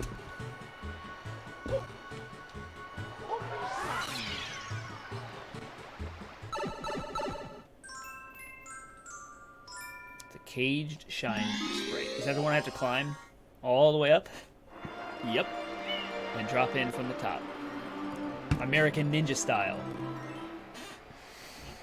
Oh yeah, I wore my my Mario shirt today for the stream. It looks like the Pennzoil Shell logo, which is cool because it's like gas and it's a Mario Kart shirt. And Mario Kart is amazing. I don't want that blue shell. I don't. Oh, blue coin. See, it's Mario Kart now. Let's time this. See if I can remember any of the tricks that I had back in the day of doing this.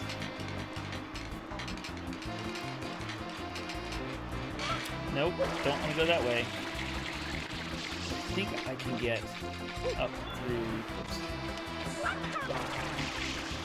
You guys can see that TV behind me. I should have had... That'd be funny to have Mario Sunshine up on the TV. Oops. And playing it here on the stream. But it would be making no... I could mute it. Whee! I wish I had the ability to capture... GameCube games. No! This is Mario Sunshine platforming. Not at its worst. Definitely rough.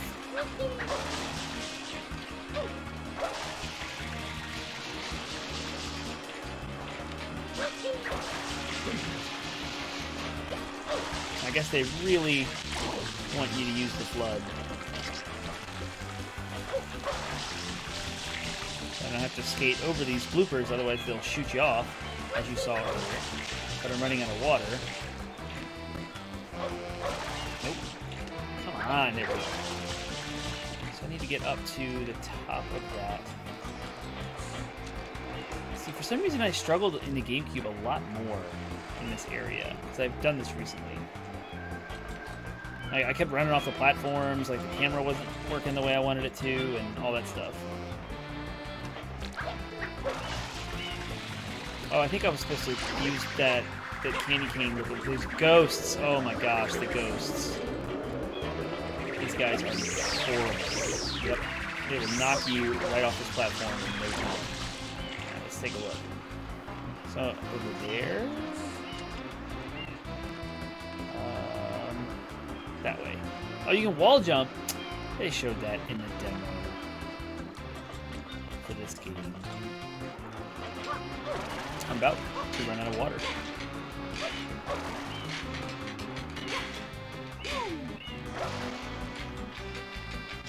Oh, there's a nozzle down there.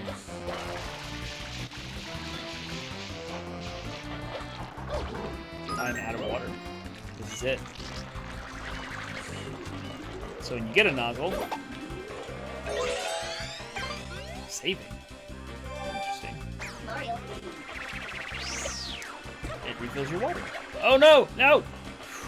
I didn't expect that. There's some breathing room over here. Wait for this ghost.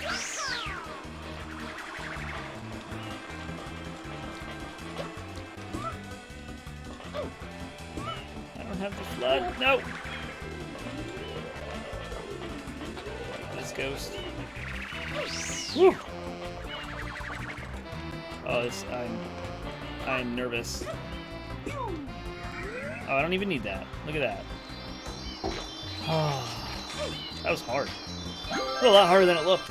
It was rough. Yahoo, indeed. If you guys are in chat, what's up? Say hello. I see that there are 5 of you, which means I'm 6. There's 6 of us here. There's a couple people chatting. But do you guys, have you played Mario Sunshine? Do you like this game? What do you think of it if you've never played it and you're seeing it here for the first time? It's just one of those games that doesn't age well. It just looks really bad. And you're like, why in the world was this a thing? That's the wall jumping I saw. Nope, I don't know. In the demo for this game. Not demo, but the show off. The announcement trailer. It was. I think it was that. I'm gonna do it. I'm gonna do it.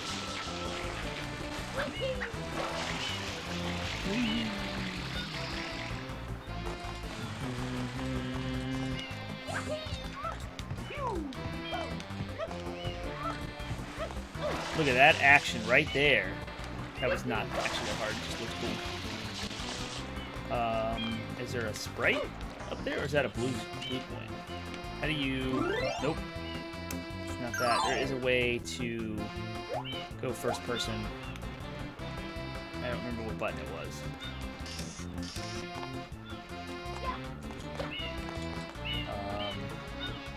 Click. Ah, you have to click. Clickety click click. Oh, that's a blue point. Okay, I don't want that. Oh, there's a door in the front of this thing, isn't there? On the side, I mean. Whatever. Do do do do do.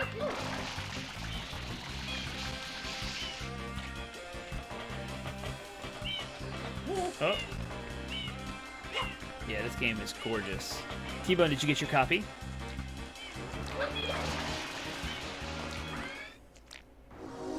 Oh, no.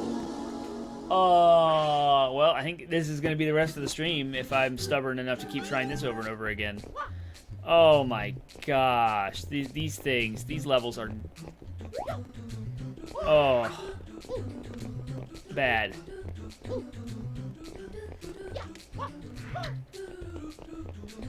These are the worst. Trying to platform in Mario Sunshine and get these things. You'll see.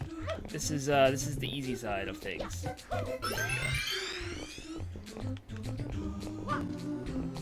And I will definitely not be able to watch chat while I'm... And there I go. Okay. Oh, nice. You got it in the mail before you even got home. That's fantastic. Welcome home from the beach. Here's some Mario.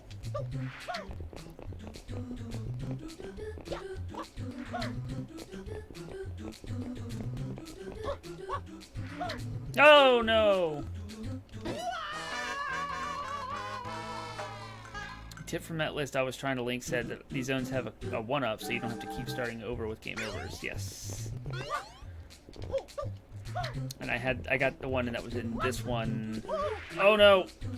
Well, that's, yeah, I got it earlier. It's ahead of this.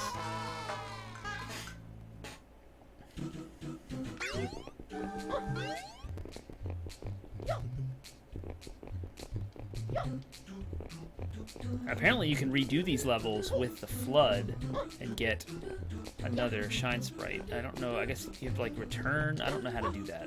No! I did that so effortlessly the first time. Unless there's a secret 1-up before the first 3 platforms.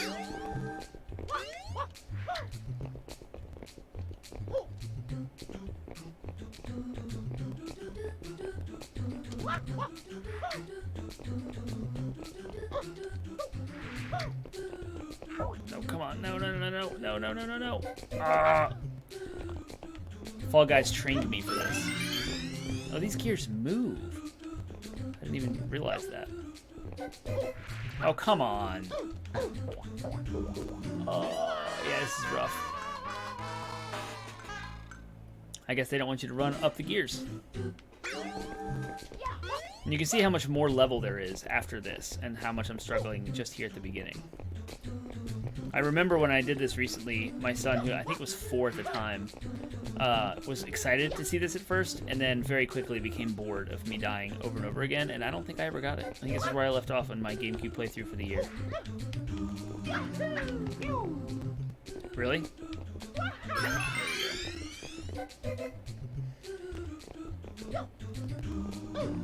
You have to time that jump better than that. I pressed A too late.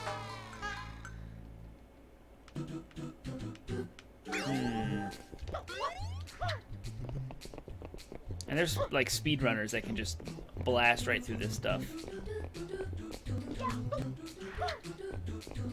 Blast right through it. No!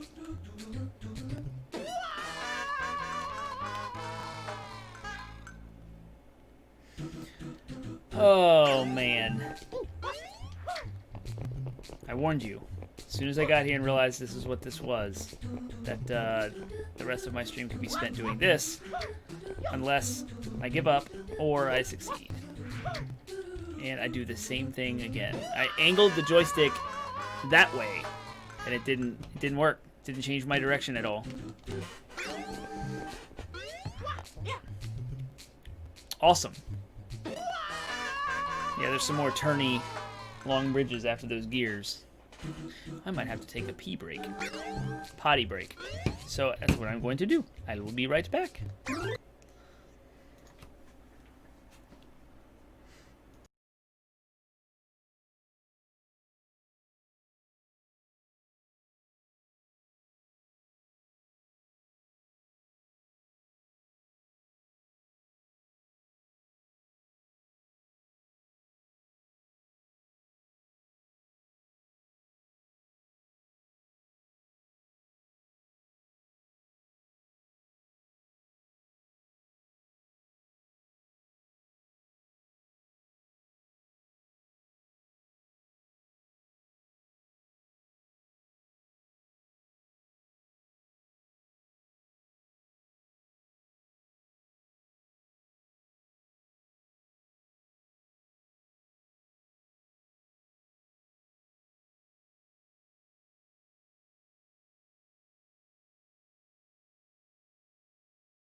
All right, I am ready to beat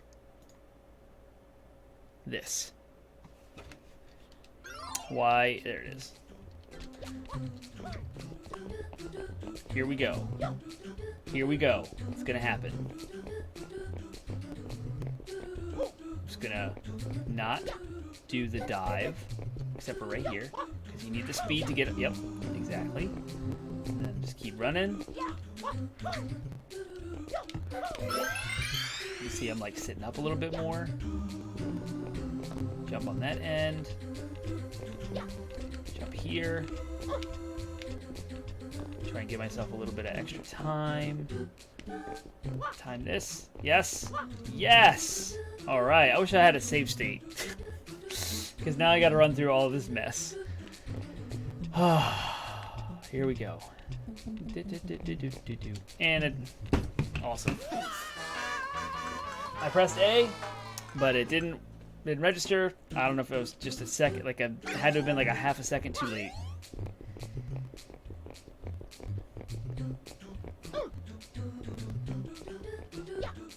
I was wondering if that was because of like input latency from some of the. I mean, I'm playing on a wireless Pro controller on the Switch, and it's going through an Elgato capture card into game capture software, where it's rendered to me on my monitor. And who knows if there's any in that chain. I was experiencing the same thing at the beach, directly connected to a TV, so I assume it's just the game. Whew. Oh. Okay, alright. That was a little nuts. A little crazy. Come on, Mario, grab the ledge. Bah! Alright,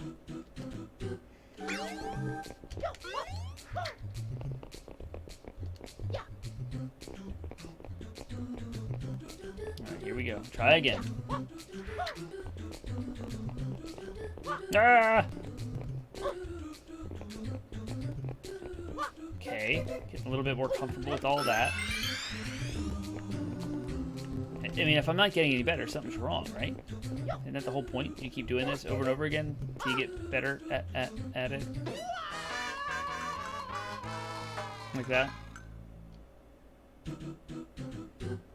Yeah, yep, these are night, and this is the second one in the game, and they only get harder. Like, this is level 2's. Rico Harbor. Absolutely stupid.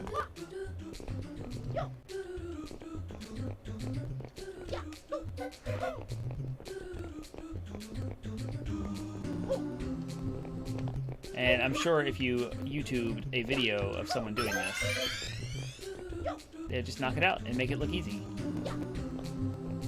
Maybe it's a splice. The video is edited and cut to make it look like they're having an easy time.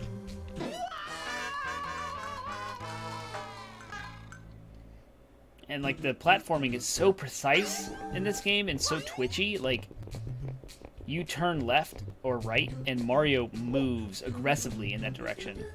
Like more than you would think. There's no finesse. It's hard to finesse. And yet these platforming type of obstacles require finesse. And it's frustrating when the game doesn't really give you the finesse that you need to accomplish the goal.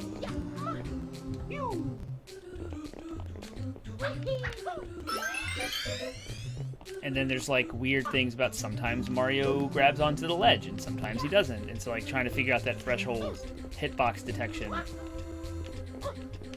seems like it's inconsistent, but maybe it's not. I don't know. It's just frustrating is what it is. See? And like that. Like why did Mario do that instead of just jumping on top like he did the rest of the way? It's... Yep.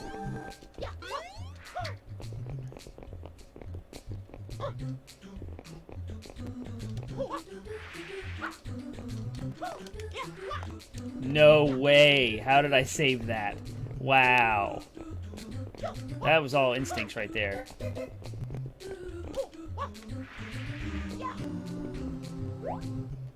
Oh, you can switch the camera around like that. Interesting. Yeah, Mario Odyssey, it got hard at the end. I can tell the difficulty scaled up, but I always intended to go back and finish the entire game. When you get past a certain point, you have to go back through all the levels to unlock more moons, and I was working on that, and I didn't finish the game the second time. So I guess my second playthrough is kind of where I stopped. And I had unlocked the moon, like the dark side of the moon stuff, but I never did it because I wanted to finish all the levels first and then do the dark side of the moon. So I was very process oriented and I got burnt out and then I never revisited it. So I need to do that. I can do it on stream now because I have this capture card for my Switch, which I love. Love it.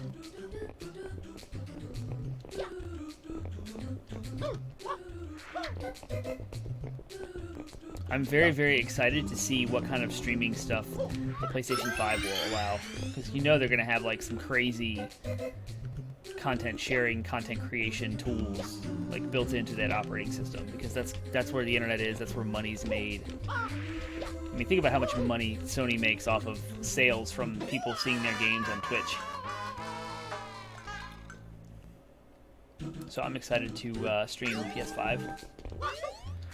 As Penguin Man alluded to earlier in our live show, when we get our pre-orders and we go pick them up, we might have to do a live unboxing. That'd be fun. And just hook it up to the capture card and fire it up for the first time with you guys on my 1080p monitor. I love this monitor. This monitor is probably the best quality screen I have in the house. And it's a monitor that T-Bone got for me for my birthday. So I'm very, very gracious for it. Thankful? It was a gracious thing he did. I am thankful. Words.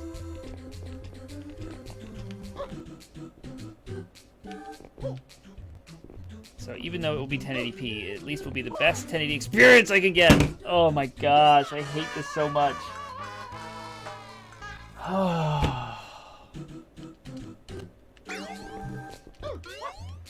I haven't even touched the second set of these long rectangular rotating. The one time I got there, I fell because the jump timing was off. Oh yeah, I love this monitor. It's amazing. This whole COVID, working from home, it's been my middle third monitor. It's been my second monitor. I use it every day. It gets lots and lots of hours of use. For a while there, it didn't because I wasn't PC gaming and I wasn't really using my PC. But then now that I'm down here all the time since March, you can thank coronavirus for that. And now I'm streaming with it. And Game Pass picked up my usage of my PC for gaming. Yay! All right, here we go. I shouldn't have stopped. I should have just kept going. I'm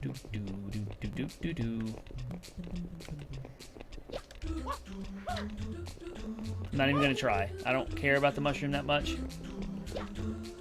What I do care about is beating this stupid, floodless platforming level.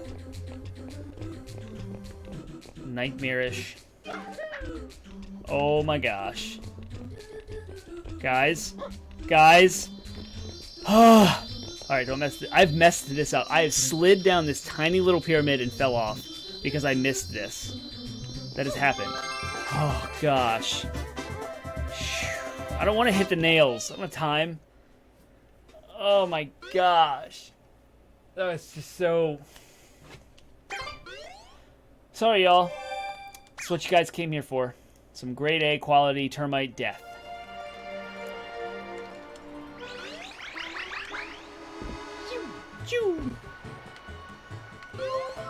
Save state not required, but man, would it have been appreciated. Like when I was playing Mario 3, and I just blew through it because I could rewind. Gooper Blooper returns! Oh man! What am I gonna do?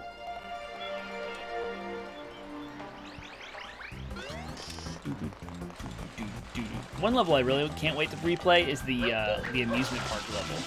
I remember it being like crazy complicated and like lots of platforming and hard to get to stuff, but yeah, I'm riding that struggle bus, alright? It's like the NASCAR struggle bus.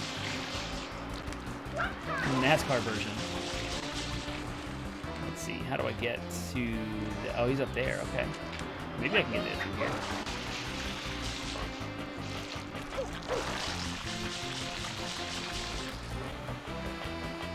It's pretty neat that this game is designed in such a way where you can really get to different areas in different ways. Maybe I have to blast up from the bottom. So it's almost open world-esque. Oh, okay. Oh, alright. Floaty logs. Look at that buoyancy. I think this was the same time frame in life that Half-Life 2 came out when... Oh, man! I was gonna say about the buoyancy and, like, water physics. There's another lap around the track on the struggle bus.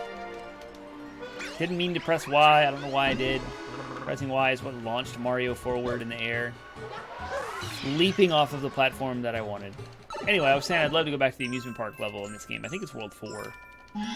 But I want to do things in order. So like I want to finish all of World 1, at least the main sprites. I'm not trying to go back and get the 100 coins and like go back and redo the stuff. I'll do all that later. That's like a second playthrough. So I'm just trying to get the main sprites from each world before moving on to the next one. And I think the lighthouse area is the 3rd level. Because the game is trying to move me in that direction. Every time I die, it shows that little goop-covered lighthouse you have to reveal by cleaning. Oh my gosh. Yep, struggle bus. I'm just gonna swing.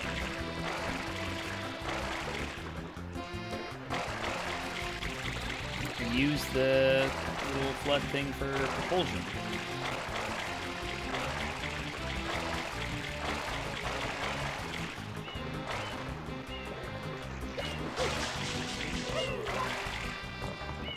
Oh, come on.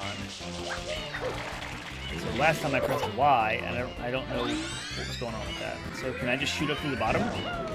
Oh, look at that! I didn't know there was a grate there. That's okay. That's awesome. Thanks for that. Cool. That doesn't help you at all.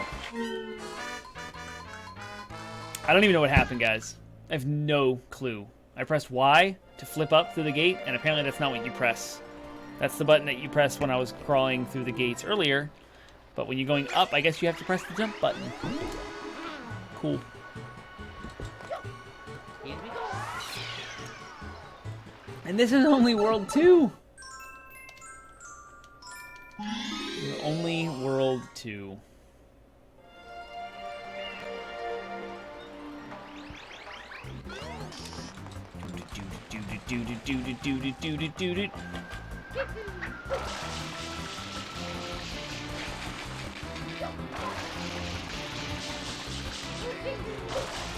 There we go. Now I'm going back into my groove.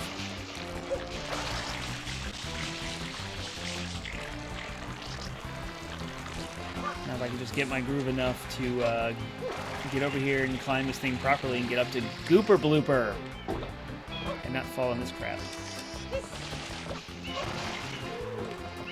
There we go. Okay, alright. Maybe one day I'll actually learn how to play this game properly.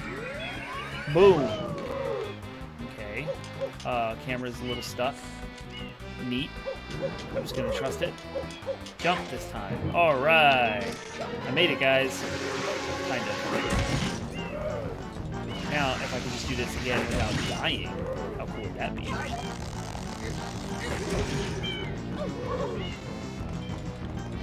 Alright, I'll take my time, do it the right way.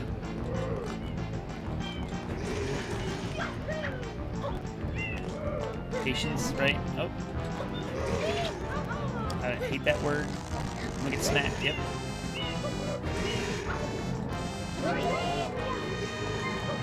Yeah, this is going as well as I expected. How about that patience?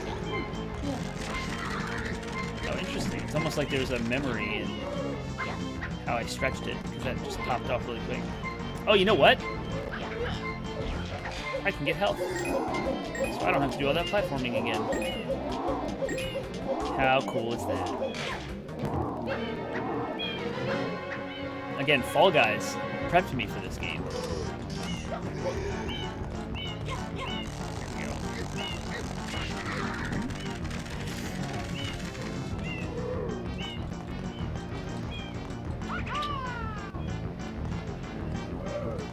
See, T-Bone, if you get Game Pass on PC, Game Pass Ultimate, we could do a live Gears of War 5 stream. So I can hook up. I have the PC here. I can just play it on that. And we can do it up online. Since we don't have Xbox.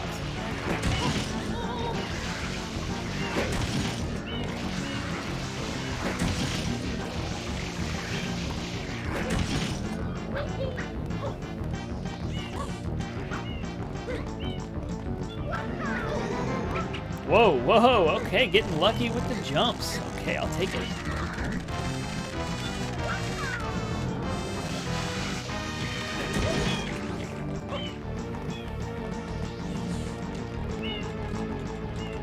Game Pass Ultimate gives you the PC stuff is $15 a month, but I think you can get the first month for $1. So if you were interested, you could just do the trial, pay $1, and we can do a stream. And you can cancel before they charge you any money.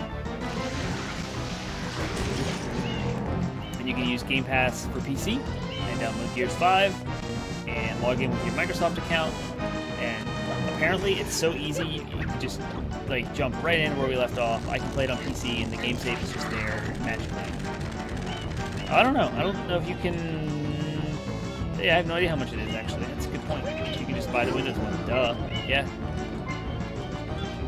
It's funny that I always go on about how Game Pass is such a good deal and so cheap that I often forget that some people choose to just buy the games. Because you don't really own them on Game Pass. And they come and go sometimes. Most first-party games from Microsoft don't leave Game Pass, but sometimes they do. And if you like a game and it leaves Game Pass, then you're screwed. Yay! Making some progress.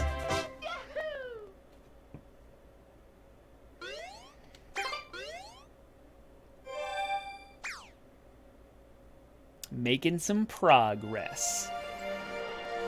I really wish I had one of those big fancy gaming chairs. They seem so comfortable. And this chair's probably, what, 25 years old?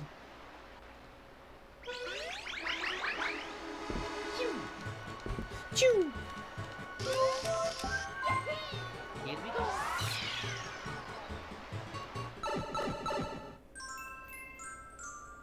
Red coins on the water. Here we go. Here we go, here we go, here we go. Gotta get it, go get it, go get it. So you have to go blooper surfing for some red coins. Oh, it's time. This is gonna be a garbage truck on fire. Here we go. If you're going to get one, don't skimp. Skimp on... Oh, the chair. Gotcha. Yeah, good ones are like $400. Like, man, they must be amazing if they're that much money. Alright, 2 minutes. Can't really watch chat at the moment as I'm trying to... 1, 2... Of course I missed one. So I'm just going to do the lap like I'm supposed to, and then I'll circle back and try to get the ones I've missed. Oh, cool. That's fantastic. Gamer Time's finally here. We're playing this ancient, archaic, incredibly old... I don't even know, like, if they even had the technology to run this in someone's house game called Mario Sunshine that you don't remember at all. You missed about 30 minutes of me dying over and over and over again in the level where they take away the flood. And it's a platforming level. But this, I might make up for it. Because now I have to collect 8 red coins while surfing within 2 minutes. And if you touch anything, you die. This game is brutal. You talk about Dark Souls and all that stuff. My Dark Souls was Mario Sunshine. See? Boom! Done. And then I'll get a game over, and it'll spit me out of the level, and I'll have to go back. But luckily, it's all right there. Man, I'm hungry. I would kill for some Taco Bell right now. Oh my gosh, that would be awesome. Just go get a huge bag of burritos and tacos and just go buck wild. That would be awesome.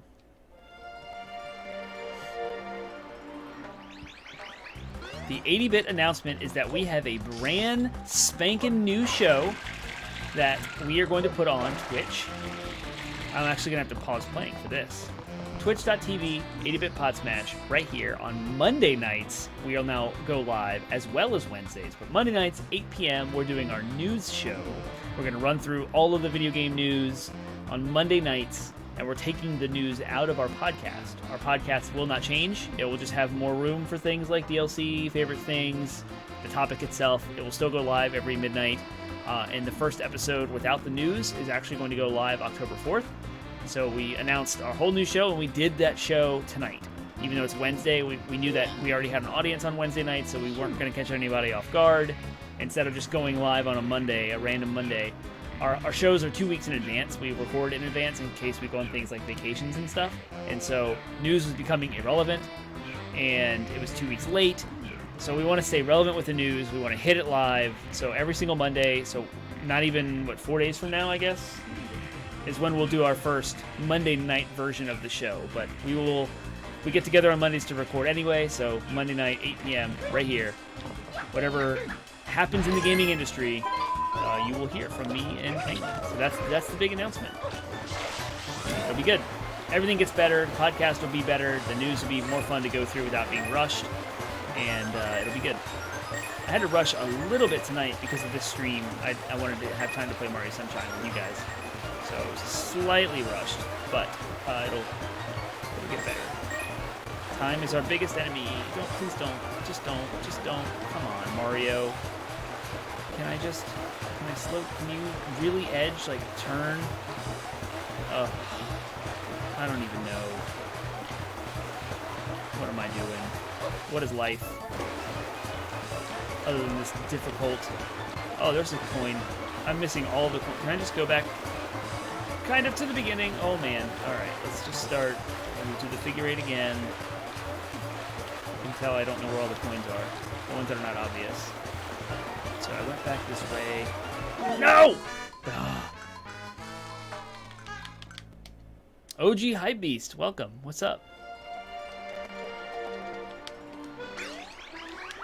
Are you saying yay to the new show, the new announcement? Oh, another tidbit about that show. That show will not be an audio podcast product at all, for now. So there's not going to be an audio version of that. If you miss Monday night's show, you can just go to our YouTube channel and catch it, video on demand, the next day. So that way, at least, you're there if you don't, you can't make it Monday nights. Yeah. This game is pending. Anyone who says otherwise is also trying to sell you this game. It's incredibly difficult, ridiculously bright-colored, super fun summery game.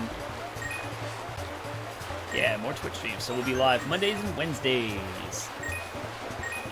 The cool part about that is our news area. We're going to have a section at the end of the show every episode that allows you guys to correct us if we're wrong, if we say something silly, so you can look things up and help us out, keep us on track. And then any questions or other thoughts, comments that you might have with our show and us. It's just another communication point, connection point, if you will, for interacting with us. That's what we want. More audience engagement. And Twitch is awesome. Twitch is super fun. So I love doing this stuff. I look forward to it every week. I love streaming. Play Galaxy. Oh, you mean that game you're nostalgic about? Child. I'm just kidding. I don't want to play Galaxy. I want to play Mario Sunshine. I mean, I do want to play Galaxy. I wish I could play everything, but I'm only one person. So, Technofim, I need to spawn myself a clone to play Monster Hunter with you. Then I can spawn another clone to play Galaxy on a different stream. On Penguin Bottom Man, whatever he's called, on his stream. He can play Mario Galaxy.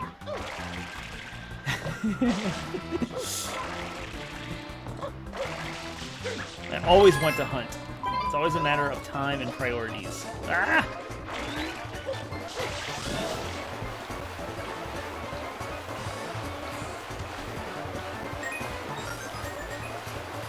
And like the Monster Hunter hunts, they're a bit of a time sink. Like they require a good chunk of time, and so it depends on. Man, oh my gosh, this game is so hard. Why? I just want to get the 8 coins. That's it. I just want the 8 coins. Mr. Pigeon Bottom Man to you. You missed him. Mr. Pigeon Bottom Man made an appearance tonight. Right after our live news show, when Penguin Man was still present, I fired up Mario 64 and jumped off the ledge with the penguin to murder the baby penguin in front of him. So you can tell, you can probably imagine how he reacted to that. He loved it so much.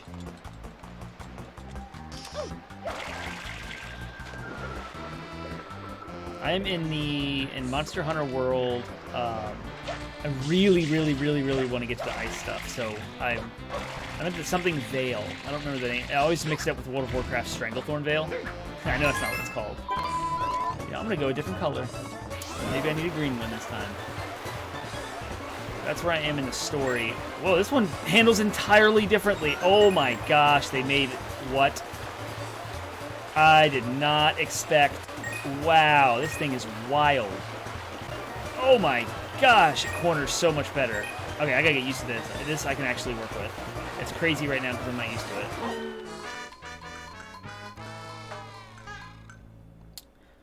Ooh. Dang. Yeah, you're tackling some big hunts. I just want to finish the story so I can get to the ice stuff. And I would love to do the endgame content and get some better gear and like do all that stuff. But the systems in that game are so complicated. Monster Hunter World. Like, I don't even want to try using a gun because I don't even want to deal with ammo. Like, crafting is already nuts. Farming resources is already crazy, and you have like a slingshot and all these different types of ammo for that slingshot. Just got the yellow one. Maybe the green one's a little too much in it. What is the max party size in Monster Hunter World? Man, I'm so bad at this.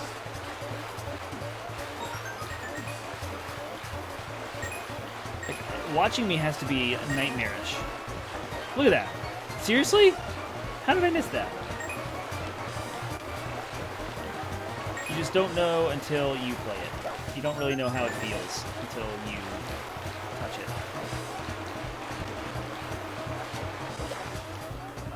How are you so... Okay. Like, the time isn't even my enemy here. It's the course.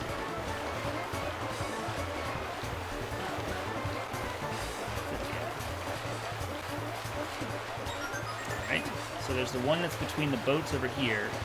Where's the last one? The 8th one. Oh, okay, if you press down, he doesn't slow down, he turns. 4. I like the insect glaive.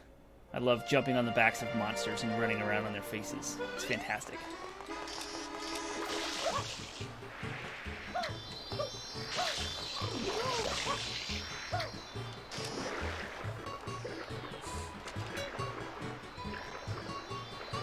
Oh, nice. I'm glad that you don't fit any of the stereotypes of our audience. That's cool.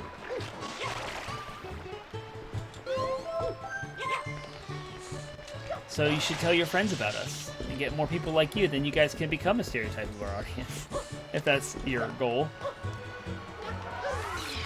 Yes, running the monsters into walls. Fantastic. Yep.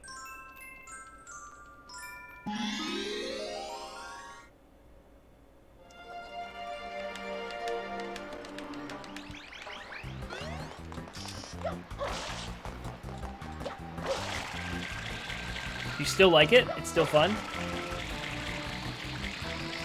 Hasn't gotten bored of it yet? Ooh, you just made me think of something since you said you're not a millennial. I wonder what the age difference means for people who like Avengers and the player base. My gosh, I am so bad at collecting these stinking red coins. This is ridiculous. I am that bad.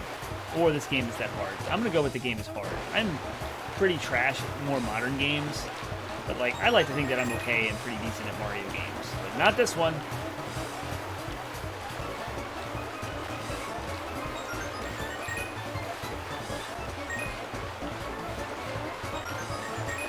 That's better. It's just so rough. The controls are just loose. There's the last two. It's this one right here, and then there's that one between the boats that I have no clue how to get. Maybe you have to go this way. Yeah, here we go. No! Alright, I've got 46 seconds. It's plenty of time. Just go over this way, circle back around, try not to hit the things that cause you to die instantly and lose everything. Yay! Now please don't let me hit anything that says too bad on the screen. I don't know, you interrupted.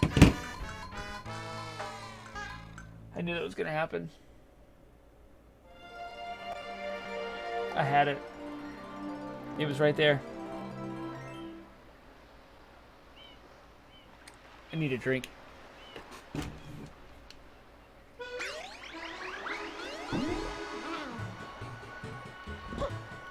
Okie dokie. I don't know what's worse, that or that floodless area I did earlier.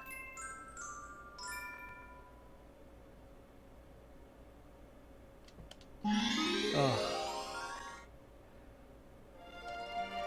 The controls in this game are extremely sensitive. I was talking about that earlier with the floodless area, how it's so, like, pronounced. There's no finesse. Yeah, modern game controls have gotten better. Modern game design has gotten better. Difficulty curves and level design has gotten... everything's improved. So yeah, getting used to more modern games is definitely makes the older ones seem harder. Like, if this game was designed today, the controls would be totally different and much easier to control, but I guarantee you, you wouldn't die instantly by bumping into a stick. You would just probably get some health knocked out, or it would slow you down, or it would knock some time off of just to increase the tension, but it would not just end your run. I jumped over that. How in the world?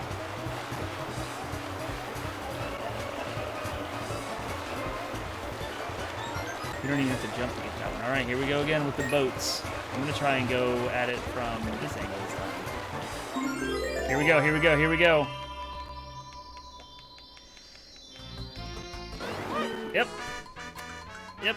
The camera changed. Everything about the entire run. Just like cutscene for the shine sprite to spawn, and then back to you, and the camera's in a completely different spot, and you have no... and really?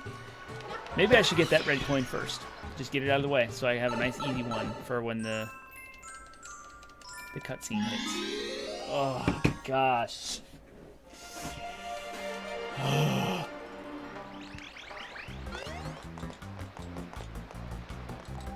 Go at it from the back of the boats. Yes, that's another option as well. Don't get that one last. Why not? Oh, right. That's what I was saying. Let's change the order of it.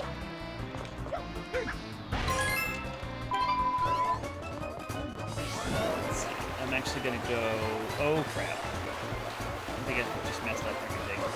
I wanted to circle wide here and try and get it first. Look at that. Look at that. I went right between everything and didn't hit anything. But it can't do that when it's the last one. Oh, I could have jumped.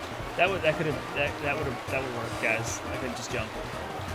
It doesn't even matter where the camera is or anything. I jumped over the boats.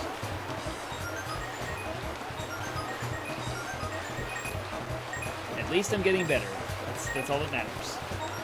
The player gets better. It's a progression system that is very brutal. Make the player get better, not the character in the game. I don't like it, for the record. I would rather have my character get better and let me just be lousy. Yay! I can't say yay yet, because who knows what'll happen.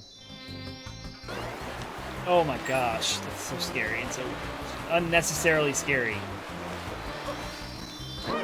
Oh my gosh, I hate this game. Are you serious?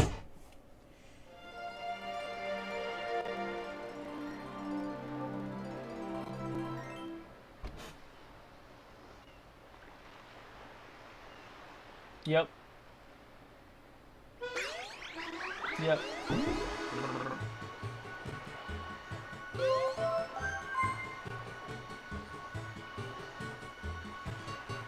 Oh.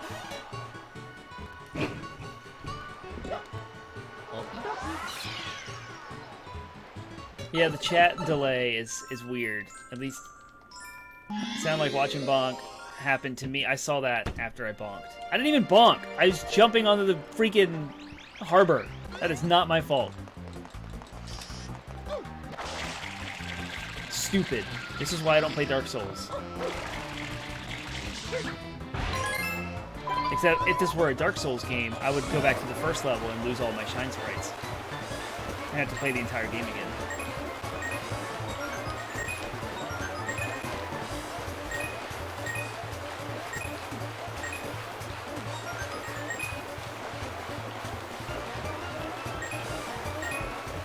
I didn't miss that one on purpose, but since I did miss it, I will get that one last.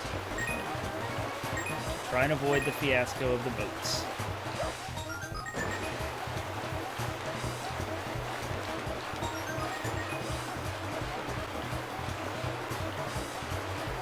Go this way and circle wide.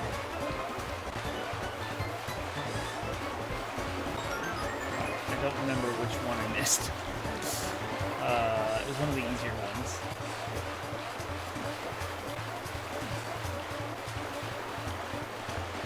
I am hardwired in, and I have 100 megabits per second internet, so I don't think there's going to be any ping on my end. I don't know how Twitch handles all of its chat from all of its different people, inputs, and stuff. Plus, I'm using Streamlabs, and I'm not actually looking at the Twitch stream itself. I'm looking at the product that produces it. Oh, we're going to grab another one. This just keeps getting better. Seriously? The camera jacked up. I couldn't turn. I grabbed a new squid. I didn't even know what happened. This is absolutely infuriating. I don't know what to do. I get the coins. The sprite happen. Do I jump? What do I do? How do I get off the thing?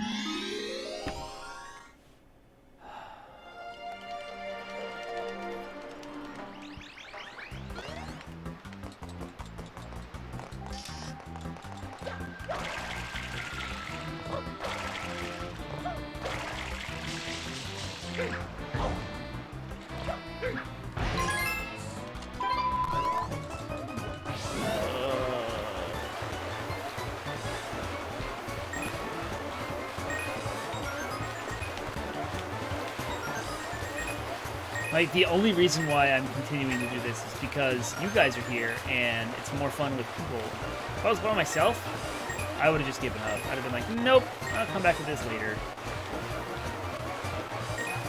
And this game does not get any easier. Ever. So as I progress through the game and get more sprites, it's just going to get harder.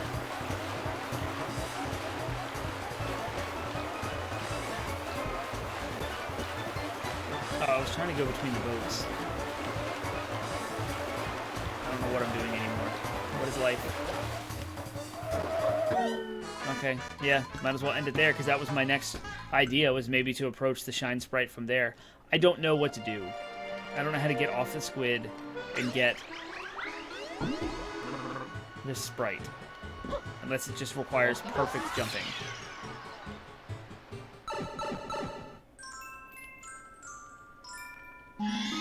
Yeah, maybe they have found a way to jump off of the squid and just, like, flood right to it. Like this. Oh yeah, I use YouTube way too soon. I give up, and I'm like, okay, I'm done. I'll just look this up on YouTube. I was doing it last night when I was playing a little bit of Control. I was like, where do I go? And I just YouTubed it. Just to find out where, because the map in that game is crazy. I was like, I don't know where to go, so I'll just YouTube it and watch the person do it. And it worked. I'm like, oh, here, that's where I go. Cool.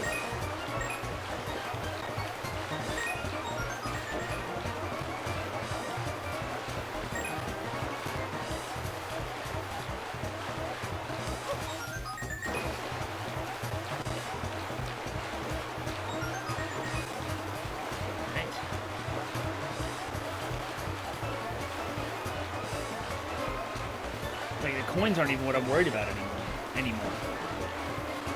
Oh, that's cool.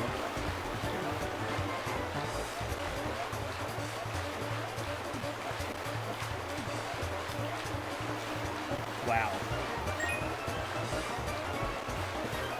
The hint for the sprite or the name or whatever they call it, instead of 8 red coins, it should be...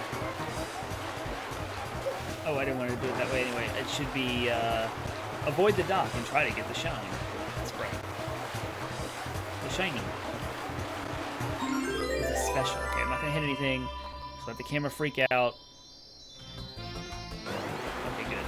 Now I have to figure out a way to get back to dock. Okay, I press R in the air. That doesn't do anything. Pressing Y. Yep. Yeah, I realized I jumped too soon. I'm trying to jump over that onto the middle of it. Yeah, modern game design has scaling. You're right. This is just like spikes.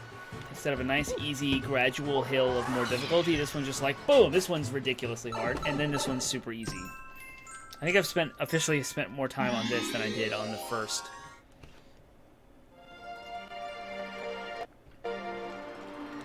On the floodless area. I did this thing in Streamlabs that refreshes the chat, and it just cleared all of it. Okay, I assume that whatever comes in next, I'll get. But I don't have my chat history anymore. I was hoping that would reduce or fix some of the lag that you guys were experiencing.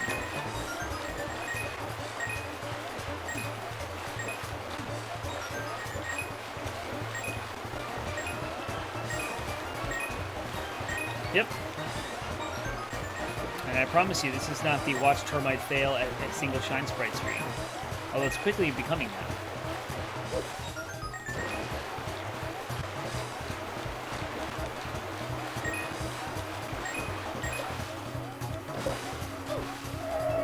You can hop, like... Interesting. Oh, cool. Yep, and here we go again.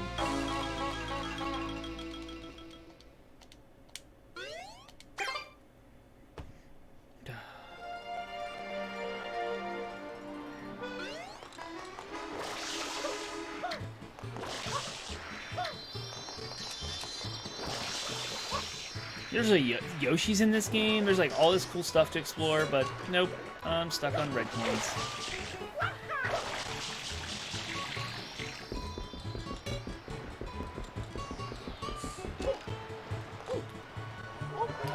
Other computers and a phone. You should just pause here for a moment.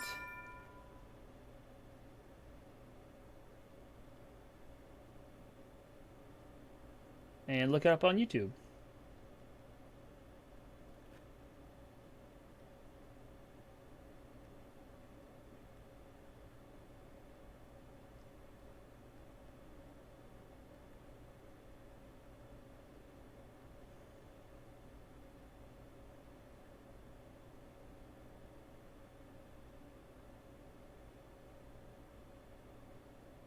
Because this is infuriating.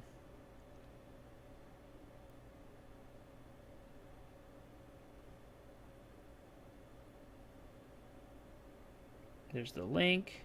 Thank you, T-Bone, for that. All of the second world in Donkey Kong Country 2 the whole time you've been here. Yep. Mario Sunshine. Rico Harbor. Red coins. 3 minutes this person did it in.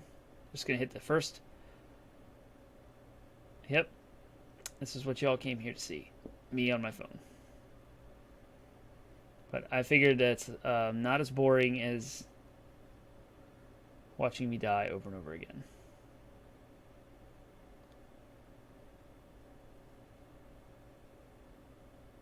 Alright, so he gets the coin, or she gets the coins. Oh, you don't die when you hit those little red boats. Interesting, because that makes sense. Standard jump on the dock at the end. I hate you. I hate the internet. I hate everything about this game.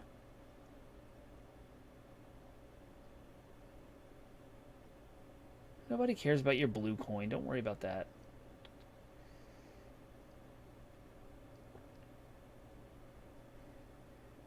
Still going for that? Okay, well. Okay, I don't care about the blue coin. Please stop trying to get it. The video I'm watching has this person trying to get a blue coin. And a regular jump. Okay, they didn't die. Look at this. Oh. Okay, that person who played it on the phone ran straight into the dock like I did 1,000 times and was just like hitting it. Galaxy is incredible. Those green stars were rough though.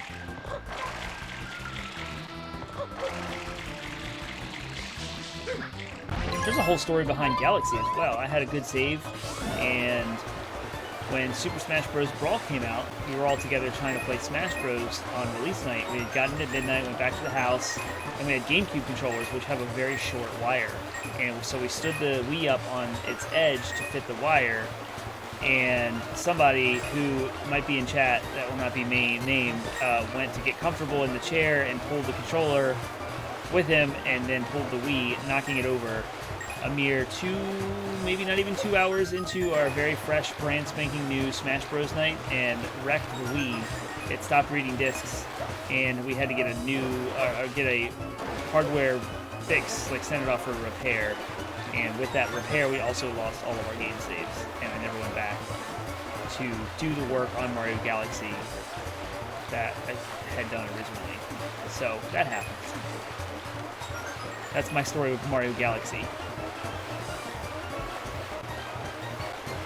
So I would love a chance. I have beaten the game. I remember beating Bowser. I think I downloaded a game save that was at the end because I didn't want to do all that work again. And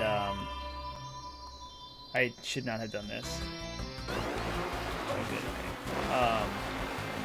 Yeah, all my friends like left. They're like, well, we all have our own copies, so see you later. Where's my game over? I'm just ready for the next. Finally! Oh my gosh! Oh.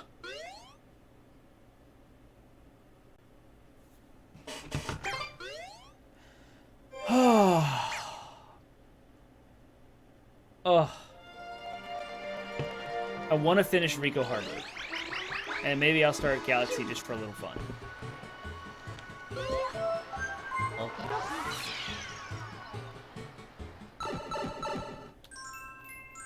The Fountain Dome. Shadow Mario Revisited.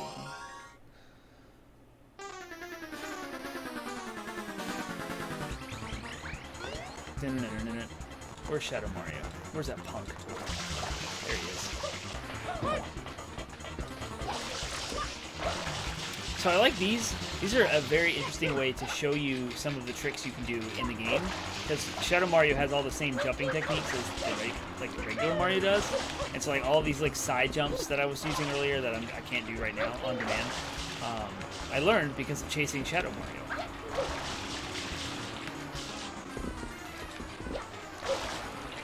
And I'm really, really botching all of this now. Where did he go?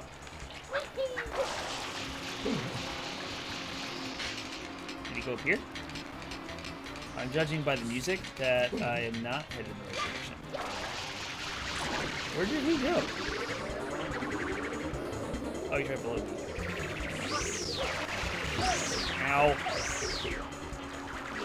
Why is everything in this game so unnecessarily difficult?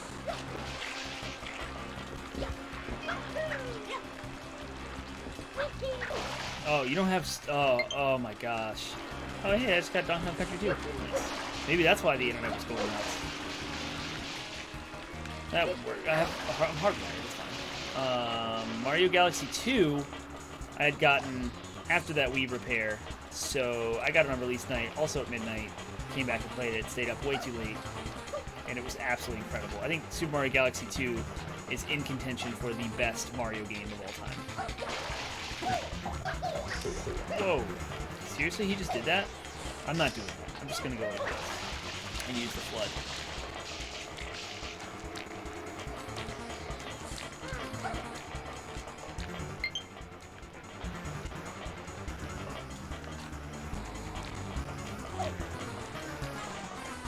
Am I supposed to hit him? I don't remember. Well, am I supposed to spray? I think I'm supposed to spray it.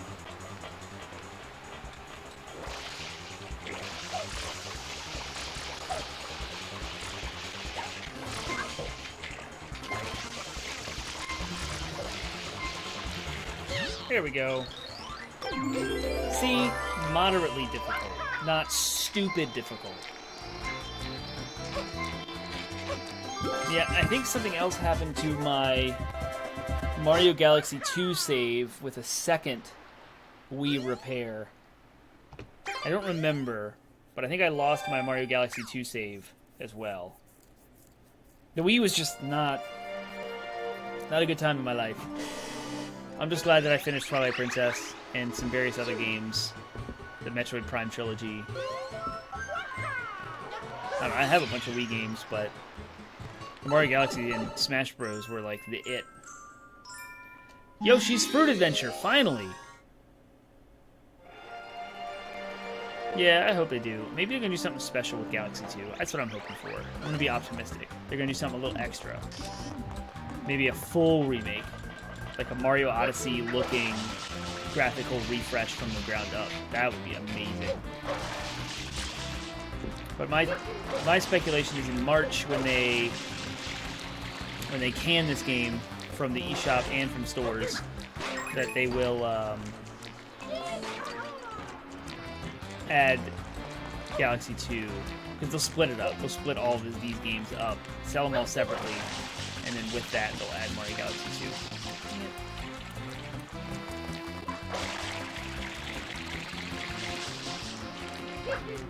Have you played any Metroid game, T-Bone?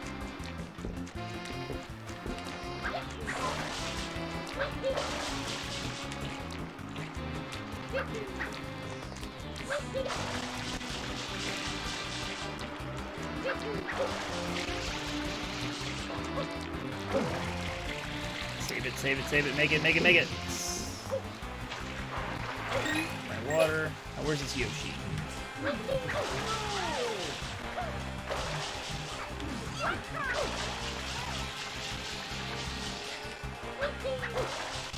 Where is Yoshi?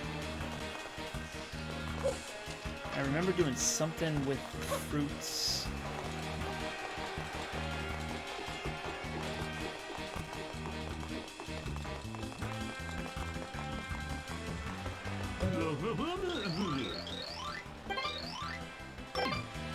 Nice market going on over here.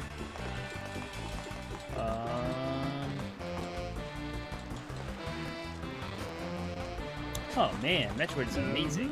Yeah, you're definitely missing out. Okay. Anybody know what to do here? Have any memory at all? I don't.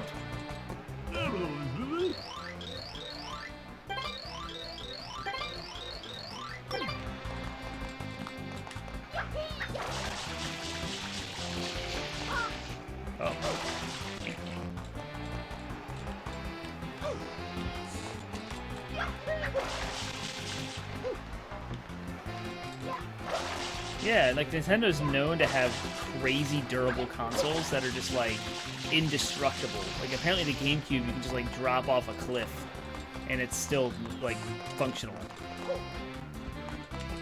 And like the 3DS, Switch. Yeah. I don't know.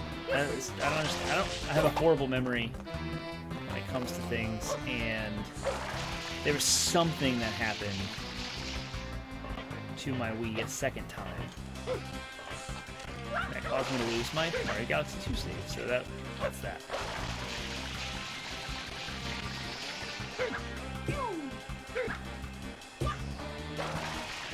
Who's this guy? He said to get up on the top and pound a switch. Oh, okay.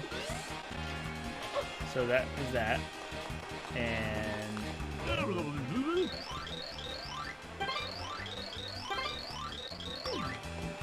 okay, I did that. That's for Yoshi, I assume. But I don't remember what to do.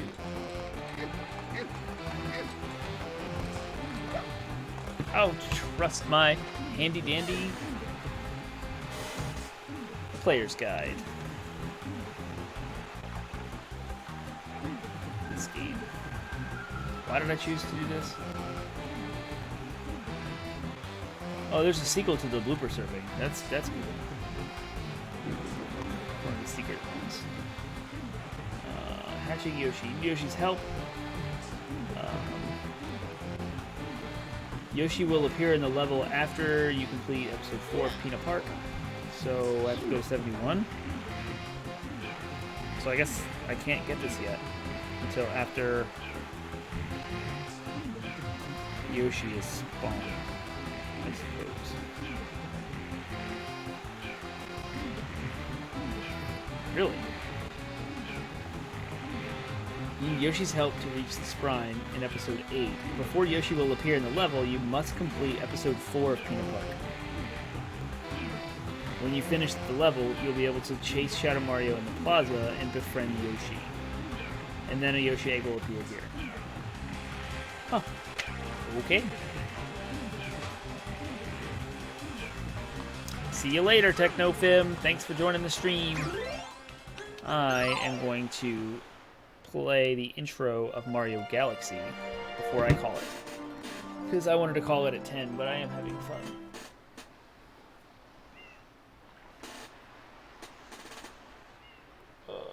Let's see.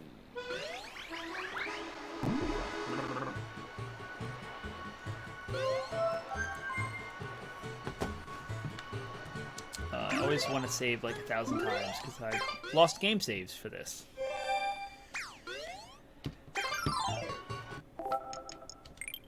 Maybe I already played the intro of Mario Galaxy. I remember I fired it up once. Ba ba ba ba. I love the Mario Galaxy soundtrack. It's so good. Look at that Mario. Look at that Mario. Ba ba.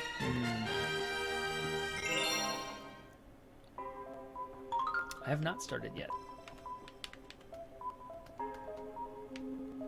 Oh yeah, it does the little motion stuff. Yeah, dude. Oh, it looks so sharp. Man. Oh, I gotta have Toad. That's my boo. Oh yeah. That's right, because I have his profile on here too.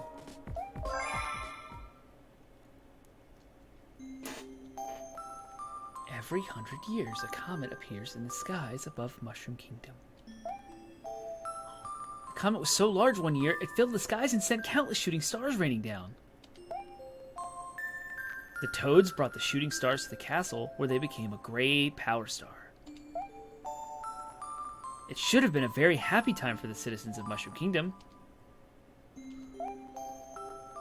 That was the night of the Star Festival, held once every 100 years to celebrate the comet. Dear Mario, I'll be waiting for you at the castle on the night of the Star Festival. There's something I'd like to give you. Oh, dip. She trying to give me something, you know what I mean? Yeah, I'd be running like that too if I had Princess Peach trying to give me something.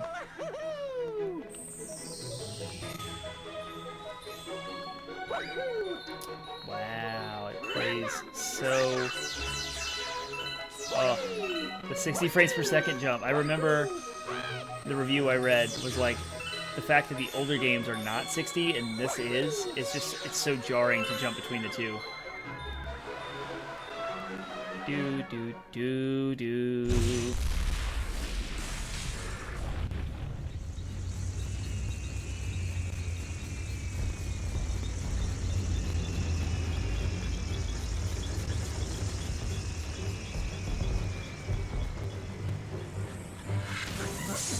I love the music here too. Hey, I never said anything that's not family friendly. Just how you interpret it. What if she's gonna give me a P-Wing from Super Mario 3? I'd still run like that.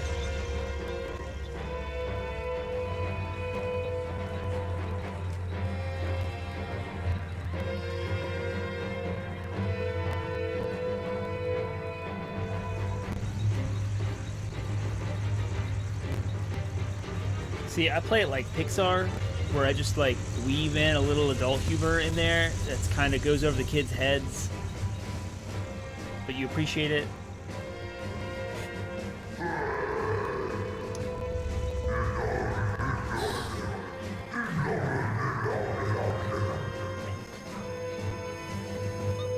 That is a toad with a cape.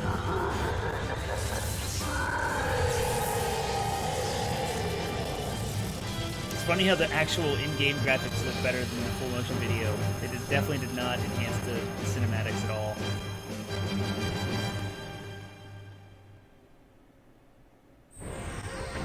Or as they did in Mario Sunshine. Where do I go? I guess to the castle.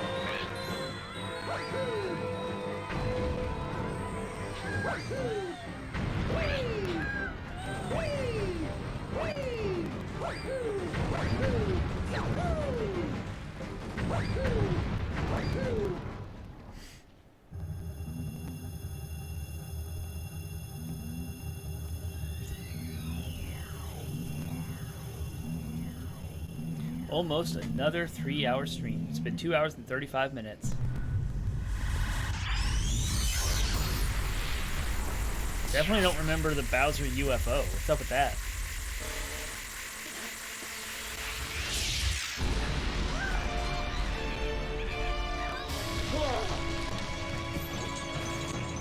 So much more refined animations in this game compared to the other 3D ones. I've not heard of Phineas and Ferb. Ugh.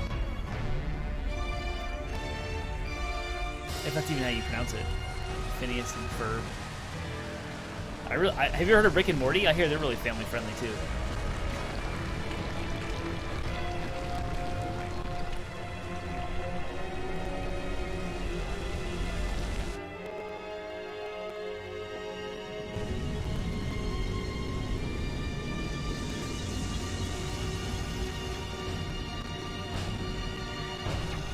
Well, there was a hurricane down there. Suddenly I became a southern person. Look like there's a hurricane down there, you know what I mean?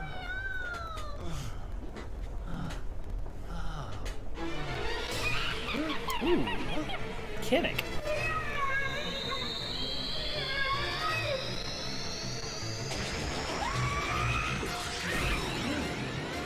I have not. Never even heard of it.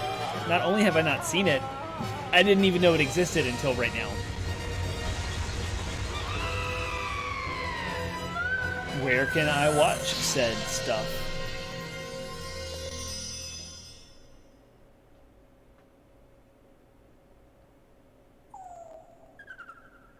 Aw. Sounds cute. Oh. Oh.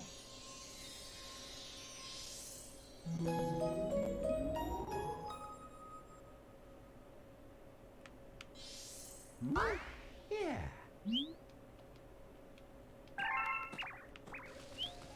It's just like my 5-year-old. Hey, you're awake. Let's play. And I'm like, I want to go back to bed because it's 6 in the morning. Cool.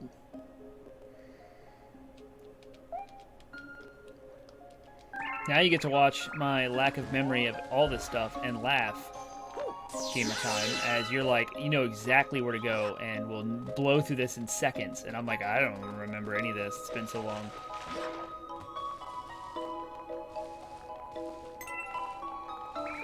Man, this game really is gorgeous. Dang.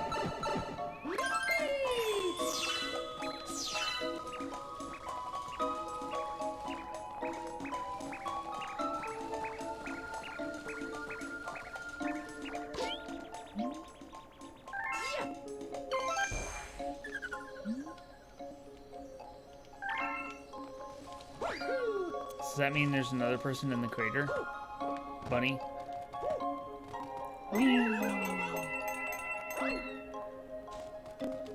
I remember when I first experienced that, I was blown away. I was like, they did that in a video game? This is crazy. The whole, like, gravity and the planets.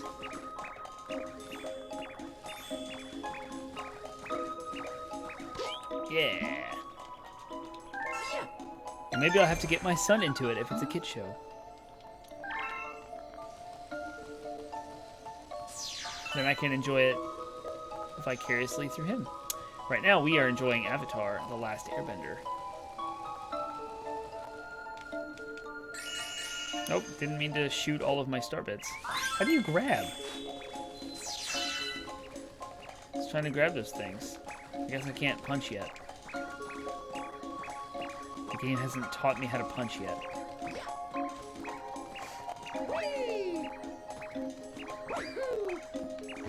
Man, you actually have like control of Mario in the air after he lands? I thought it was a family-friendly podcast and family-friendly chat. You're there talking about pipes, holes, and grass.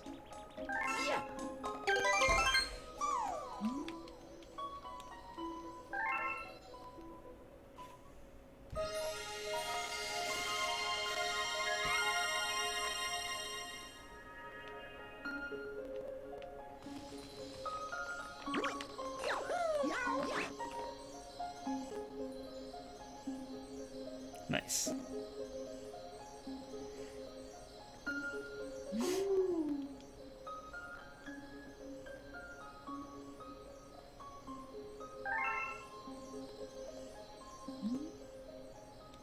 Rosalina.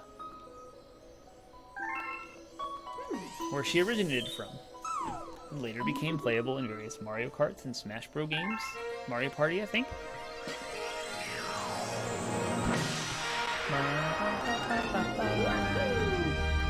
Now I can punch.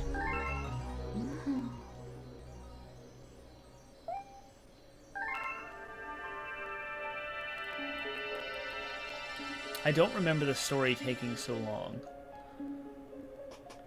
At least it feels like it's pretty slow.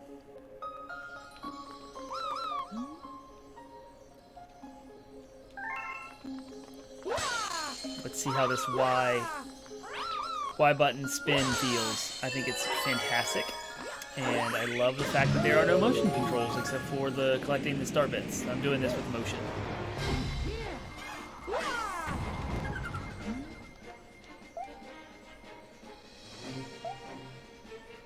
Star chips. I want some chips.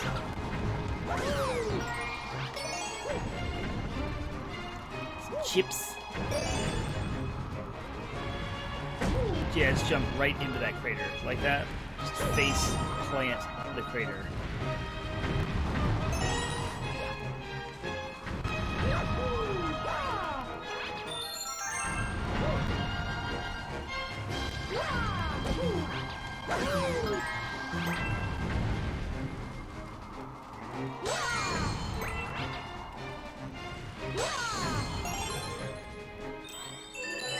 Man, what a good game. Going back to the other ones will make them feel much worse.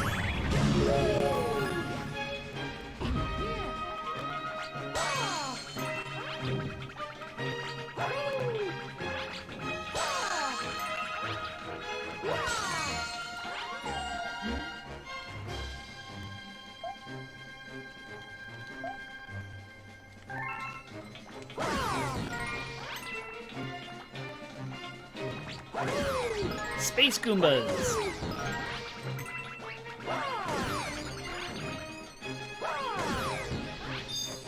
This game, being on the 3D All-Stars, rights a wrong that should not have ever happened, and that was when I was playing on my Xbox 360 in sweet 1080p with an HDMI cable.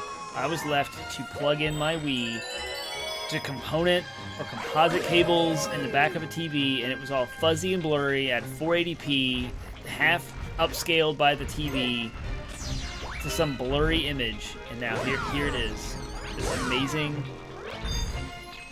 1080p crisp, sharp version of Mario Galaxy.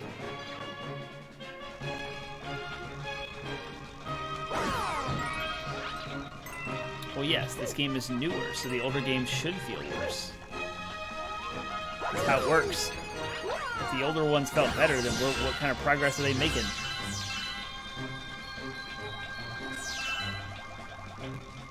Alright, I got a thing. I don't know where to go with it. Over here?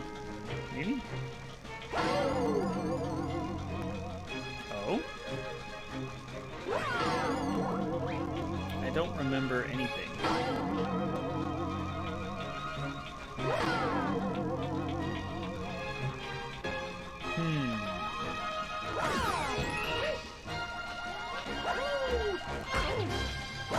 Yep, I definitely would have dreamed of having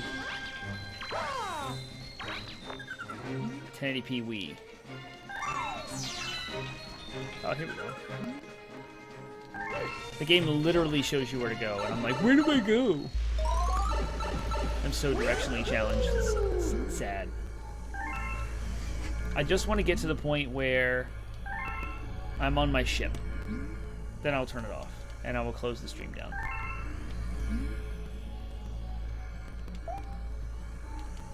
I gotta stop the terrible machine. Oh yeah, this is so cool. Like the reverse planet where you're on the inside of a hollowed out. Love it. Love it.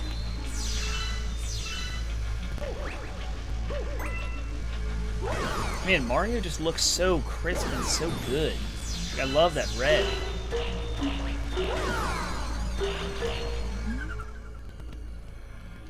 I got you. I'm doing it.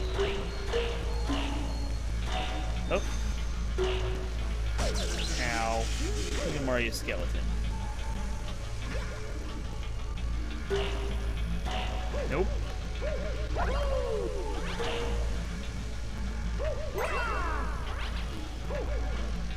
The one thing about this game that's kind of bothersome now is I can't move the camera a lot.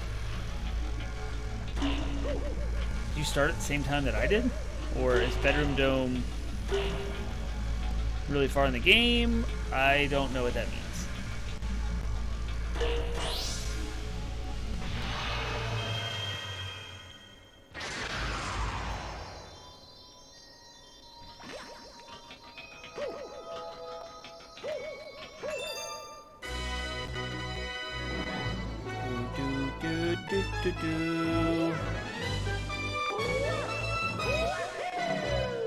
That is so cool.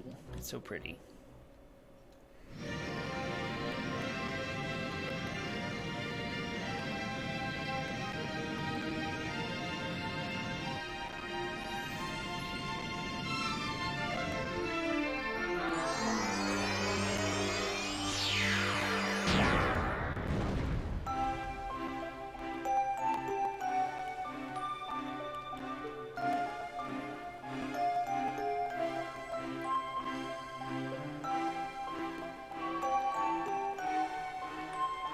Nice.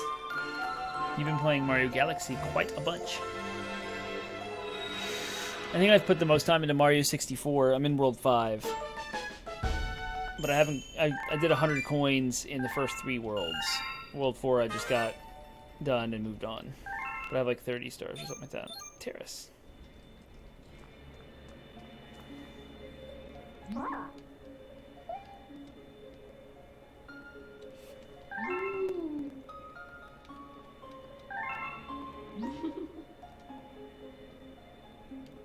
To her Lumas.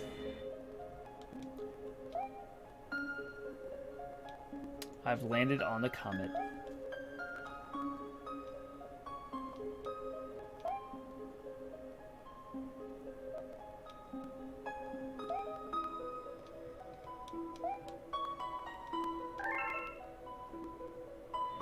Please. Look.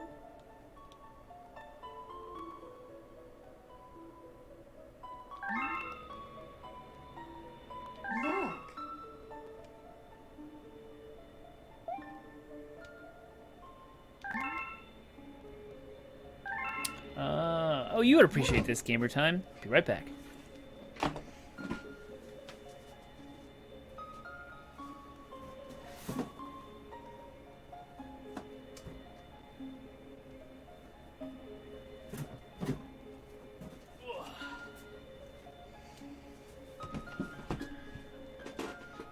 I was gifted a long time ago the hardback cover of, and of course, this computer screen and reflections making it look rough, but the collector's edition of the Super Mario Galaxy Player's Guide. And this thing is just full of amazing art. including a poster. But it has a full like walkthrough of where everything is. Here is the Terrace Galaxy, or Terrace Dome, if you will. Actually, it does say Galaxy on there. But yeah, this whole book is just really, really cool. And it's cool to break it out for this. It smells really good, too, if you love the smell of books. I'm not weird, you're weird. So the bedroom galaxies are where you're at. Now I see.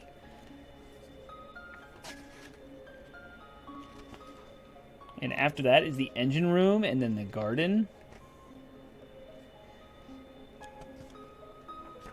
So you are about halfway. That is really cool.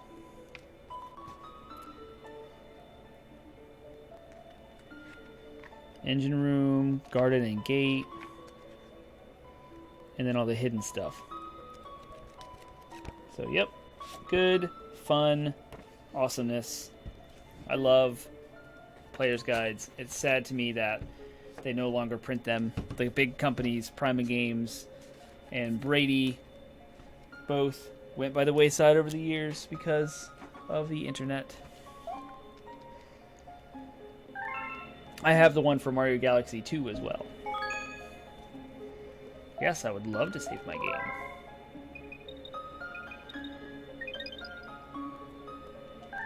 Well, I guess I made it to where I wanted to make it. So I am going to cut the stream. It has been awesome, almost 3 hours hanging out with you guys. Thanks again for hanging out with me. I think only people that are left here, I guess I will, for the people that are new in chat that I see hanging out, the lurkers. We are also a weekly video game podcast. That's our main product. That's kind of what we are founded on. That show goes live every Monday at midnight. We are where gaming goes to grab a beer, and we're called 80-Bit Pod Smash, smashing together ideas that you care about with video games. It's a topical podcast, and that you can find information on at 80bitpodsmash.com. It's our landing website with links to all of our podcast platforms. We're on social media platforms as well, Facebook, Instagram, Reddit, Twitter, all at 80-Bit Podsmash. And we have a new show, Monday nights, 8 p.m. right here on twitch.tv/80bitpodsmash, where we run you through news of the week. All of the news that happens in the video game industry world, we'll discuss here live, so we will see you on